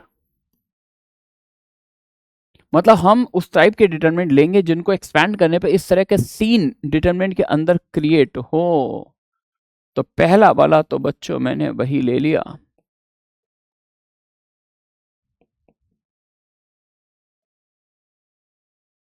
Into दूसरा वाला क्या करें, रो बाई रो मल्टीप्लाई कर रहा हूं तो मुझे चाहिए A x one square B Y one square C, यानी इस पहले कॉलम में ए से multiply, A x one A x two A X three, दूसरे वाले कॉलम में बी से multiply, B Y one B by two B Y three, तीसरे वाले कॉलम में सी से मल्टीप्लाई, है ना। सर इससे एडवांटेज क्या, अब मैं कह रहा हूँ रो बाई रो मल्टीप्लाई करो, पहली रो का पहली रो से करो, पहली रो का तो ए एक्स वन स्क्वायर इसका इससे मल्टीप्लाई करोगे, भाई रो बाई रो कर रहा हूँ, B by one square C Z one square. बच्चों ये सीन आया क्या, और सिर्फ यही नहीं आया, पहली रो का दूसरे रो से करो, a x one x two B by one by two, ऐसे टर्म्स आएंगे। तो जब हम इसका इससे मल्टीप्लाई करेंगे तो ये वन एलिमेंट क्या, पहली रो का पहली रो से मल्टीप्लाई होगा, पहली रो का पहली रो से तो स्क्वायर टर्म्स आएगा, उसकी वैल्यू डी आ जाएगी, है ना। One two spot, one two मतलब पहली रो का दूसरी रो से करो तो प्रोडक्ट टर्म आएगा, प्रोडक्ट टर्म कितना है एफ। वन थ्री करो, पहली रो का तीसरी रो से करेंगे फिर से प्रोडक्ट टर्म आएगा, प्रोडक्ट टर्म एफ आएगा। सेकंड रो का first row, two one spot है, second row multiply by first row, फिर से product term f. Second row का सेकंड रो से a x two square b by two square C z two, square term d है और product term F है। तो कहोगे सर रुक जाओ, समझ में आ गया है, डायगोनल वाले सारे डी आएंगे और नॉन डायगोनल वाले सारे एफ आएंगे, ऐसा बना गया। यस सर, अब देखो बस हमें सीन भी दिख गया, डी प्लस टू एफ और ए बी सी तो मैं कॉमन ले ही लूंगा। तो अब हमने c one goes to c one plus c two plus c three लगा दिया इसमें, है ना। तो डी प्लस टू एफ तो हमारा बाहर आ जाएगा, डी प्लस टू एफ बाहर आ गया, यहाँ बचा one one one, F D F और एफ एफ डी, ऐसा कुछ दिख रहा है ना। इनको इनको जीरो बना लो, R2 goes to R2 minus R1, R3 goes to R3 minus R1, तो d plus 2f 1 f 1 minus 1 0 d minus f minus f 0 1 minus 1 0 f minus f 0 और d माइनस f, है ना। तो डायगोनल के नीचे के सारे एलिमेंट 0 है, तो इसका एक्सपेंड करेंगे तो product of the diagonal element, तो ये आ जाएगा d प्लस 2f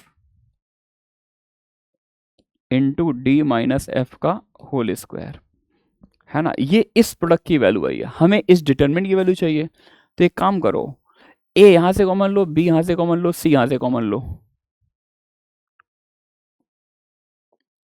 मैं इस पिक्चर में आ रहा हूं, इस एरिया में आ रहा हूं बच्चों। तो आप बताओ, क्या मैं इस प्रोडक्ट को ऐसे लिख सकता हूँ, ए बी सी कॉमन ले लिया और फिर दोनों डिटरमिनेंट सेम हो जाएंगे, x1 by 1 z1, x2 by 2 z2 और x3 बाई 3 z3, इसका हो जाएगा होल स्क्वायर। और इसकी प्यारी सी वैल्यू जस्ट अभी निकाली है, d plus 2f into D minus F का होल स्क्वायर। इसका डिवाइड दे के स्क्वायर रूट ले लो। आई थिंक यहाँ से अपन डायरेक्टली यहाँ पर पहुँच पा रहे हैं। और ए बी सी मेंशन कर ही दिया था, नॉट जीरो, तो डिवाइड हम दे सकते हैं, कहने का ये मतलब है। ठीक है बच्चों, तो उसी काइंड का एक क्वेश्चन और है, फिर से कुछ कंडीशन गिवन है और कुछ वैसे टर्म्स मुझे स्क्रीन में दिख भी रहे हैं।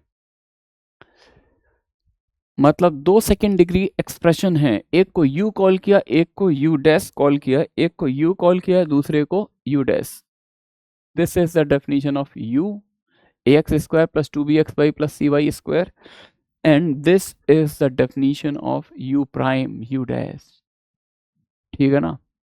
अच्छा, अब एक और बात है कि 3 ऑर्डर के डिटरमिनेंट को 2 ऑर्डर में कन्वर्ट करना है, 3 ऑर्डर के डिटरमिनेंट को 2 ऑर्डर में कन्वर्ट करना है।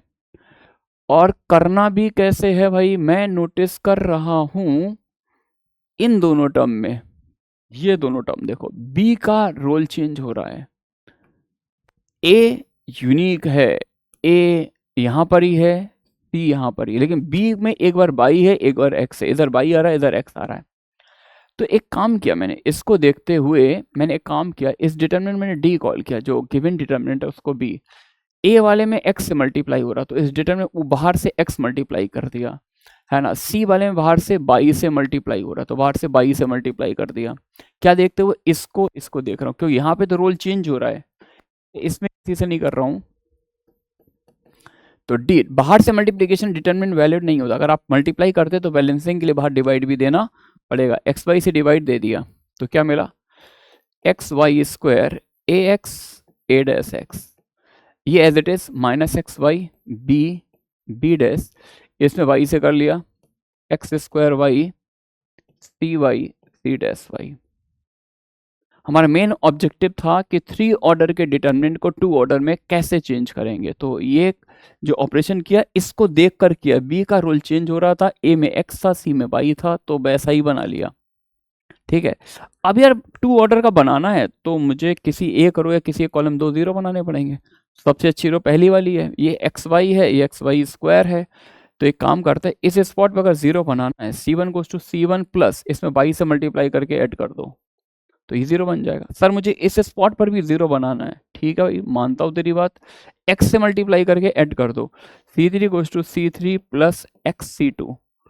आ जाओ दोस्तों, तो 1/xy, तो इसमें मैंने क्या किया, इसमें 22 से मल्टीप्लाई करके इसमें ऐड किया, ये तो जीरो बन जाएगा। अब 22 से मल्टीप्लाई करके ऐड करो, देखो ये वाला सीन पिक्चर में आया, यस सर आया, ax प्लस बी, इसमें 22 से मल्टीप्लाई करके इधर ऐड करो, a dash x plus B dash Y, ये एज इट इज ये एज इट इज रहेगा, बी डैश। अब इसमें मैं क्या कर रहा हूँ, x से मल्टीप्लाई करो उधर ऐड कर रहा हूँ जीरो, इसमें x से मल्टीप्लाई करो ऐड करो, बी एक्स प्लस सी वाई, देखो आया, बी डैश एक्स प्लस सी डैश वाई।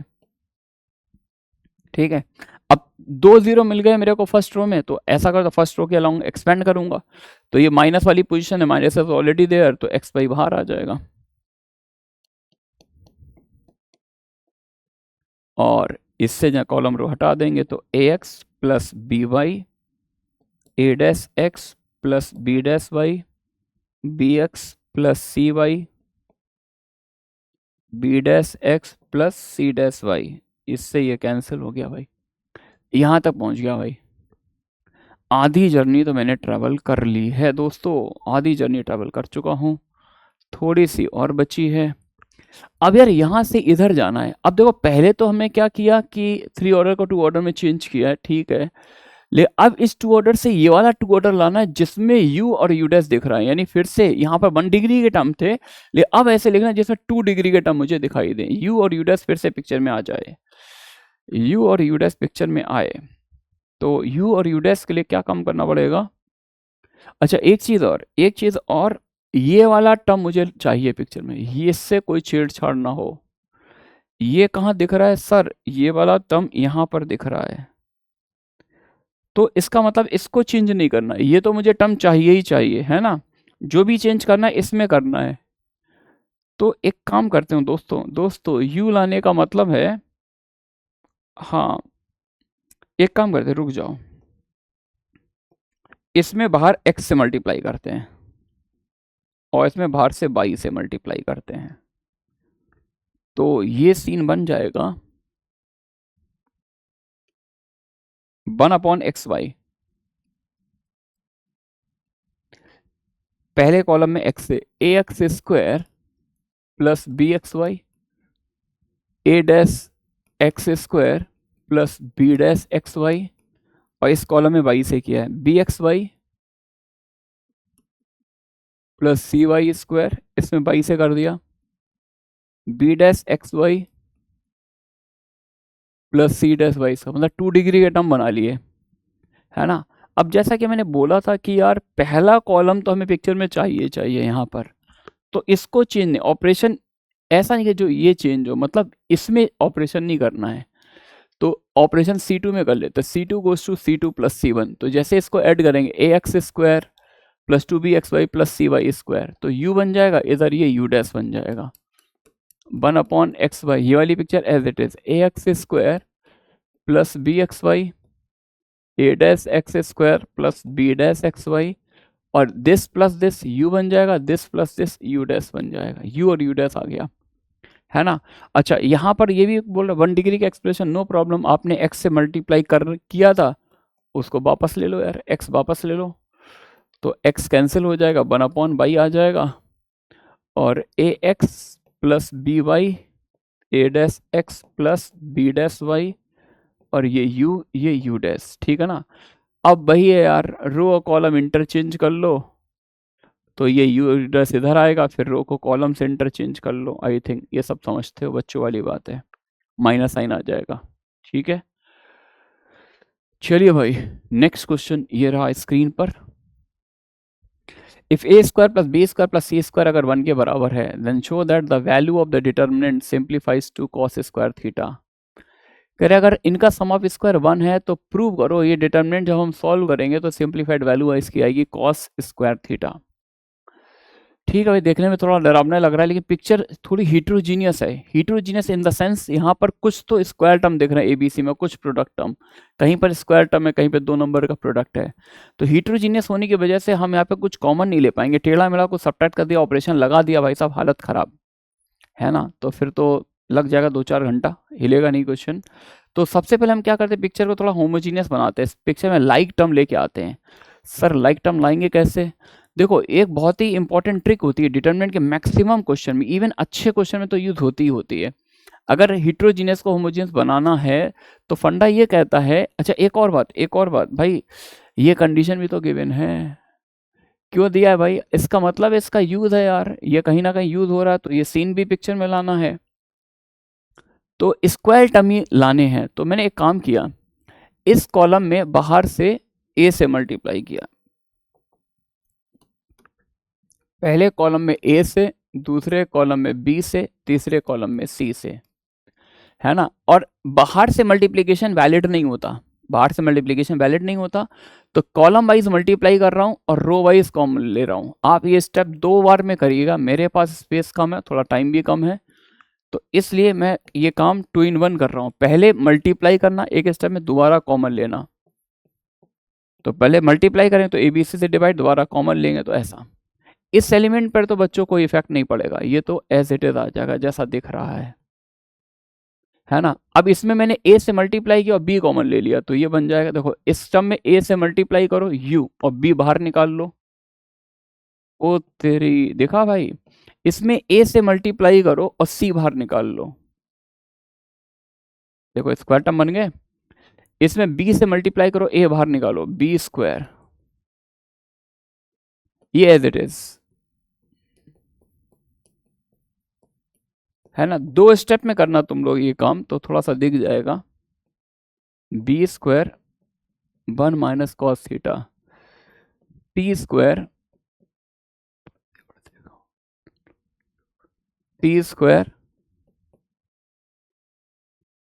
t से मल्टीप्लाई करो और एक c बाहर भी निकालना है, तो नो चेंज। भाई साहब ये वाली पिक्चर पहली वाली पिक्चर से काफ़ी ज़्यादा प्यारी है, प्यारी इन द सेंस एलिगेंट है, डिसेंट पिक्चर है, डिसेंट, बच्चे लाइक करते हैं। और अब हम चलते हैं अपनी अगली जर्नी की तरफ। ये जो upper left corner of the screen ये सीन दिख रहा है, ये सीन पिक्चर में चाहिए सर। ये सीन अगर लाना चाहते हैं तो एक काम करते हैं यार, देखो बी स्क्वायर प्लस सी स्क्वायर के साथ ये आ रहा है, तो B square cos theta plus का, b square cos theta negative का, c square cos theta plus का, c square cos theta negative है। तो दोस्तों बस एक कंडीशन लगा दो, C1 goes to C1 plus C2 plus C3, है ना। तो भाई साहब क्या मिल जाएगा यहाँ पर आपको, अगर हम ऐड करेंगे तो बी स्क्वायर कॉस थीटा, हाँ B square cos theta cancel हो जाएगा, केवल बी स्क्वायर आएगा, फिर सी स्क्वायर कॉस थीटा इधर से कैंसिल हो जाएगा, तो a square plus B square plus C square, ये भी बन जाएगा a square plus B square plus C square, ये भी a square plus B square plus C square, है ना। और ये वाली पिक्चर क्या बन जाएगी, एज इट इज, यहाँ पे कोई चेंज नहीं, as it is, as it is copy करना इसको और इसको। अच्छा ये तीनों 1 1 1 बन गए, ये तीनों क्या बन गया 1 1 1, लिखना तो पड़ेगा यार, 1 1 1 लिख ही देते हैं। B square 1 minus cos theta, B square plus C square plus a square into cos theta, B square 1 minus cos theta, और c square 1 minus cos theta, c square 1 minus cos theta,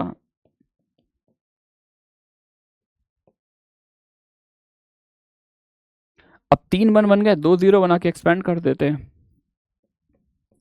R2 goes to R2 minus R1 and R3 goes to R3 minus R1। आ जाओ भाई, ये 1 ये 0 ये 0, this minus this करेंगे तो इसको भूल जाओ। बी स्क्वायर, इतने टर्म को देखो आप लोग, इस टर्म को देखो, तो बी स्क्वायर में से ये वाला टर्म का सब्ट्रैक्ट होता हो तो बी स्क्वायर कॉस थीटा आ जाएगा। देखो B square minus B square plus B square cos theta, B square cos theta common ले लो, तो आई थिंक पहला टर्म, पहले में तो हमने कोई ऑपरेशन नहीं किया है, ये बन जाएगा a square plus B square plus C square into cos theta, है ना।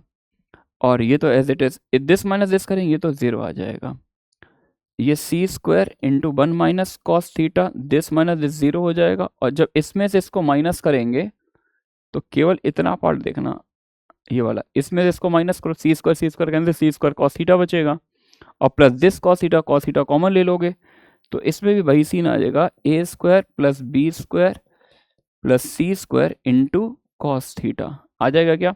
अब देखो ये जो डिटरमिनेंट देख रहे हो, डायगोनल के नीचे के सारे एलिमेंट 0 हैं, डायगोनल के नीचे सारे एलिमेंट 0 है, तो इसका वैल्यू क्या होगा, product of the diagonal element, product of the diagonal element. तो डिटरमिनेंट की जो वैल्यू आएगी, तीनों डायगोनल एलिमेंट का प्रोडक्ट क्या आएगा, a square plus B square plus C square को चाहे ना भी लिखो क्योंकि इसकी वैल्यू 1 है, इंटू कॉस स्क्वायर थीटा। तो finally D is what, cos square theta, यही बोला था इन्होंने। अब इस पे आगे कुछ ऐड करके, ऐड सब्ट्रैक्ट करके हम चाहें तो एओडी वगैरह के भी क्वेश्चन बना सकते हैं, ठीक है।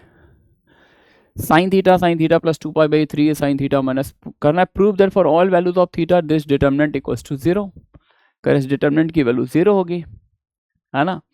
तो अब इसको 0 लाएंगे कैसे, ऑपरेशन कैसे लगाएंगे। वैसे तो यार ये ट्रिग्नोमेट्री का क्वेश्चन है, ट्रिग्नोमेट्री की डीपीपी वगैरह में ये डिटरमिनेंट का क्वेश्चन नहीं होता, लेकिन आइडेंटिटीज की फॉर्म में होता है कि यार इन तीनों का सम 0 होता है, इन तीनों का सम 0 होता है। तो मैं तो ये कह रहा हूँ कि R1 में आप एक ऑपरेशन लगाओ, R1 plus R2 plus R3, अगर वो ट्रिग्नोमेट्रिकल आइडेंटिटी आपको पता है। सर नहीं पता है, अरे भाई जब तीनों ऐड करोगे तो देखो ये सीन, पहले 1 एलिमेंट क्या बनेगा, sine theta, sine of theta plus 2π/3 और plus sine of theta minus 2π/3, ऐसा कुछ बनेगा। लगाओ भाई फॉर्मूला, इन दोनों में लगाओ, साइन सी प्लस साइन डी। साइन सी प्लस साइन डी क्या होगा, 2 sine t plus d/2, this plus this by 2 sine theta into cos this minus this by 2 cos 2π/3, और कॉस 2π/3 क्या होता है, माइनस हाफ होता है। इसके प्लेस पे जब माइनस हाफ पुट करेंगे, sign theta plus 2 sine theta into minus half, तो 2 से 2 cancel, sign theta minus sine theta 0। यानी जैसे हम इसको ऊपर ऐड करेंगे तो पहली एलिमेंट 0 बन जाएगा। अब जब ये वाले 3 ऐड करेंगे हम, तो cos theta, cos of theta plus 2π/3 plus cos of theta minus 2π/3, इसमें लगाओ cos c plus cos d, तो कॉस थीटा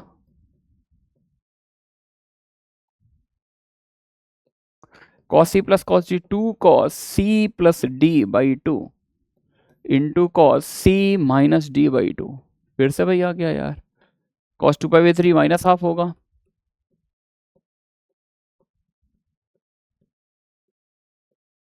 तो ये भी 0 आ गया। सिमिलरली ये भी कितना आ जाएगा, 0। जब तीनों साइन सी प्लस साइन डी लगाओगे ये भी 0, और जब तीनों एलिमेंट 0 हो गए तो डिटर्मिनेंट की वैल्यू क्या आ जाएगी, 0। सिंपल सा क्वेश्चन था, आइडेंटिटी से बस यूज टू होना था, है ना। Find the real values of R for which, ये बहुत पुराना रोड की इंजीनियरिंग का क्वेश्चन है। Find the real values of R for with the following system of linear equation as a non trivial solution. करे यार ये, और एक और बात, ये होमोजीनियस सिस्टम भी है, राइट साइड 0 है ना, तो ये सिस्टम कैसा होता है, होमोजीनियस सिस्टम होता है। और होमोजीनियस सिस्टम में क्या होता है, देखो नॉन ट्रिवियल सोल्यूशन की कंडीशन होती है d इक्वल टू 0, क्योंकि हमने लिखा था ना जब क्रेमर रूल है, d1 equal to X D, d2 equal to Y D, और d3 equal to Z into D. अब जो राइट हैंड साइड 0 है, राइट हैंड साइड 0 है, तो जब 0 को पहले कॉलम में रिप्लेस करें, दूसरे में, तीसरे में, तो d1 d2 d3 ये सारे 0 हो जाएंगे। ये भी 0 है, ये भी 0 है, ये भी 0, ये तीनों तो 0 हो गए, है ना। अब हम चाहते हैं एक्स वाई जेड सिस्टम का कैसा सोल्यूशन चाहते हैं, नॉन ट्रिवियल। नॉन ट्रिवियल का मतलब non zero solution. Non zero का मतलब है कि तीन के तीनों एक साथ जीरो नहीं होंगे, कम से कम एक वेरिएबल नॉन जीरो होगा। लेकिन ये ध्यान रखो, जब तीनों नंबर राइट साइड वाले 0 है तो d1 d2 d3 तो 0, यानी तीनों का राइट हैंड साइड, ये वाला साइड तो 0 है। अब अगर इनमें एक भी नंबर नॉन जीरो हो गया, इनमें एक भी नंबर नॉन जीरो हो गया, तो भाई सब गड़बड़ हो जाएगी, क्योंकि फिर डी की कोई वैल्यू इसको सेटिस्फाई नहीं कर पाएगी। लेकिन इन केस अगर मैं डी को जीरो कर दूं, डी को जीरो कर दूं, तो एक्स वाई जेड आप कोई भी नंबर पुट करोगे मल्टीप्लाई करके, तो तीनों जीरो हो ही जाएंगे, इक्वेशन सेटिस्फाई कर जाएगी। तो नॉन ट्रिवियल होमोजीनियस सिस्टम में नॉन ट्रिवियल सोल्यूशन की कंडीशन होती है D equal to 0।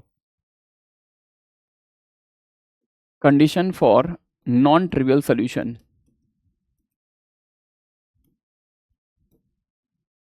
Non trivial solution की कंडीशन होती है बच्चों डी जीरो करना। डी जीरो कर दो यार, एक्स का कोफिशिएंट है 2r, y का -2, z का 3, 1 r 2 2 0 r, इसको 0 कर दो, एक्सपेंड करो, 2r ब्रैकेट में r square minus 0 plus 2 into r minus 4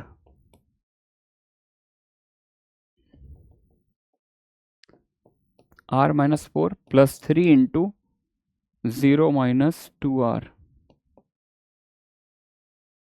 तो 2r Q plus 2r minus 8 minus 6r, तो 2r Q minus 4r minus 8,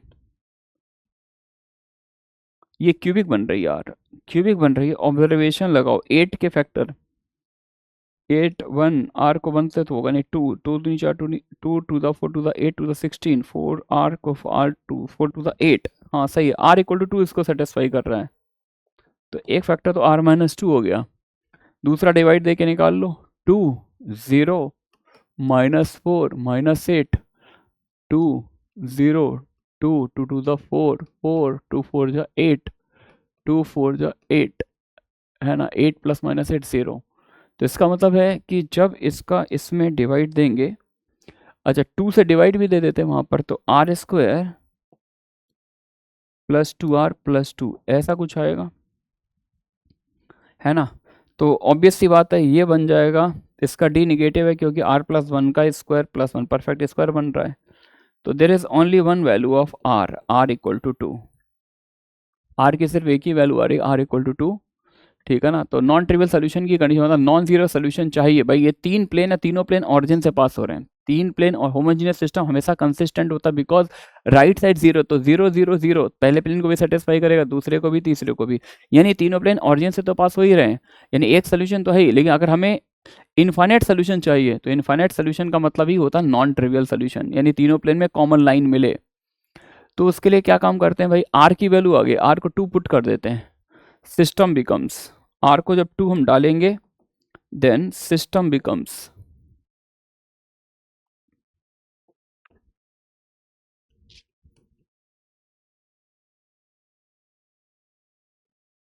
are को 2 डाल दो यार, तो 4x minus 2 by plus 3z equal to 0, R को 2 डालेंगे, x plus 2 by plus 2z equal to 0, R को 2 डालेंगे, x plus Z equal to 0, तो z की वैल्यू माइनस एक्स आ गई, z को माइनस एक्स उठा के यहाँ पुट कर दो, z को माइनस एक्स डालेंगे तो x इक्वल टू 2y आ गया। अब इन दोनों को कनेक्ट कर दो, x की वैल्यू है 2y और इक्वल टू माइनस जेड, तो तीनों बराबर, इसको k बोल दो, तो x इक्वल टू के आ गया, y इक्वल टू के वाई 2 आ गया, z इक्वल टू माइनस के आ गया, है ना। जहाँ k क्या है, जहाँ k कोई रियल नंबर है, रियल पैरामीटर एक्सक्लूडिंग जीरो, क्योंकि k जीरो ले लेंगे तब तो ट्रिवियल सोल्यूशन आ जाएगा, ट्रिवियल मतलब सारे जीरो, ठीक है ना। तो यहाँ से k की जितनी वैल्यू डालेंगे उतने पॉइंट्स आ जाएंगे। ये एक्चुअली क्या है ना, ये 3D जिन बच्चों ने पढ़ी है, ये मालूम क्या आ रहा है, k कॉमा के वाई 2 को माइनस के, ये एक्चुअली ये जो लाइन ऑफ इंटरसेक्शन है इसका जनरल पॉइंट आ रहा है। यहाँ से जो सोल्यूशन आता है वो एक्चुअली लाइन का जनरल पॉइंट आता है, के को जितने वैल्यू डालेंगे, जितने पॉइंट आएंगे सारे इस लाइन पर लाई करेंगे। इस लाइन हम 3D में सिमेट्रिक फॉर्म इक्वेशन भी यहाँ से लिख सकते हैं अगर रिक्वायर्ड हो तो। चले बच्चों आगे, चलिए भाई देख लेते हैं। Let alpha beta gamma theta belongs to R and A theta alpha, comprehension है बच्चों ये, एल्फा बीटा गामा ये दे रखा है, ए इतना और बी इतना, कौन सा रिलेशन ट्रू है, कौन सा रिलेशन ट्रू है। तो पहले तो एक काम करते, बस यहाँ पर बस अल्फा बीटा गामा, तो केवल थीटा को चेंज किया जा रहा है, किसको चेंज कर रहे हैं, थीटा को। तो देखते हैं थीटा का रोल क्या है, इसको एक्सपैंड करते हैं हम लोग, है ना। एक्सपेंडिंग अलोंग T3 के अलोंग, क्यों 3 1 1 दिख रहा है, तो 1 इंटू ये जीरो करेंगे, ये जीरो करेंगे, साइन ए कॉस बी, साइन ए कॉस बी माइनस कॉस ए साइन बी, यानी sine of A minus B, minus 1 into ये गया और ये गया, साइन ए कॉस बी, साइन ए कॉस बी माइनस कॉस ए साइन बी, साइन ए माइनस बी, तो theta C theta cancel हो जाएगा, gamma minus alpha, plus जब ये वाला लेंगे तो ये गया साइन ए कॉस ए साइन बी, साइन ए minus b, sine beta minus alpha. Interesting बात बच्चों ये है कि ये जो हमने ए थीटा निकाला, अल्फा बीटा गामा, इंटरेस्टिंग बात देखो जरा, इसमें थीटा ही नहीं, सारे थीटा कैंसिल हो गए, sine of beta minus gamma plus sine of alpha minus gamma plus sine of beta minus alpha. तो ए थीटा दोस्तों कुछ ऐसा आ रहा है, कुछ इस टाइप का आ रहा है। कहने का मतलब ए थीटा जो है वो थीटा पर डिपेंड नहीं करता, a theta is independent of theta, a theta is independent of theta. अब अगर थीटा से इंडिपेंडेंट है तो थीटा को मैं पाई बाई 2 डालूं चाहे पाई बाई 3 डालूं, उसकी वैल्यू तो चेंज नहीं होगी। वो तो यही कि थीटा का टर्म साइन ए माइनस भी करेंगे तो थीटा इधर भी है इधर भी है, कैंसिल हो जाएगा। तो I think A equal to क्या आएगा, बी, ए और बी दोनों सेम आएंगे। Next, A theta square plus A phi square minus 2 times A theta plus phi. अच्छा अब तो ऑब्वियस सी बात है, क्योंकि यहाँ पे एक बार थीटा को थीटा डाल दिया, एक बार फाई डाल दिया, एक बार थीटा प्लस फाई, लेकिन वो तो रिजल्ट जो है वो थीटा फाई से इंडिपेंडेंट है है ना। तो ये जो कांस्टेंट वैल्यू आ रही है ना, ये तो केवल अल्फा बीटा गामा पर डिपेंड करेगी। तो इस वैल्यू हमने कुछ कांस्टेंट लैम्डा बोल दिया। क्या बोल दिया? लैम्डा। लैम्डा से अब अगर मैं इसको लैम्डा बोलता हूं तो ये क्या बन जाएगा? Lambda square. ये भी लैम्डा, क्योंकि थीटा की जगह एंगल चेंज कर रहे हैं तो उससे कोई फर्क नहीं पड़ेगा। और ये भी वही आएगा। तो यानी ये पिक्चर आएगी lambda square plus lambda square minus 2 lambda square, 0।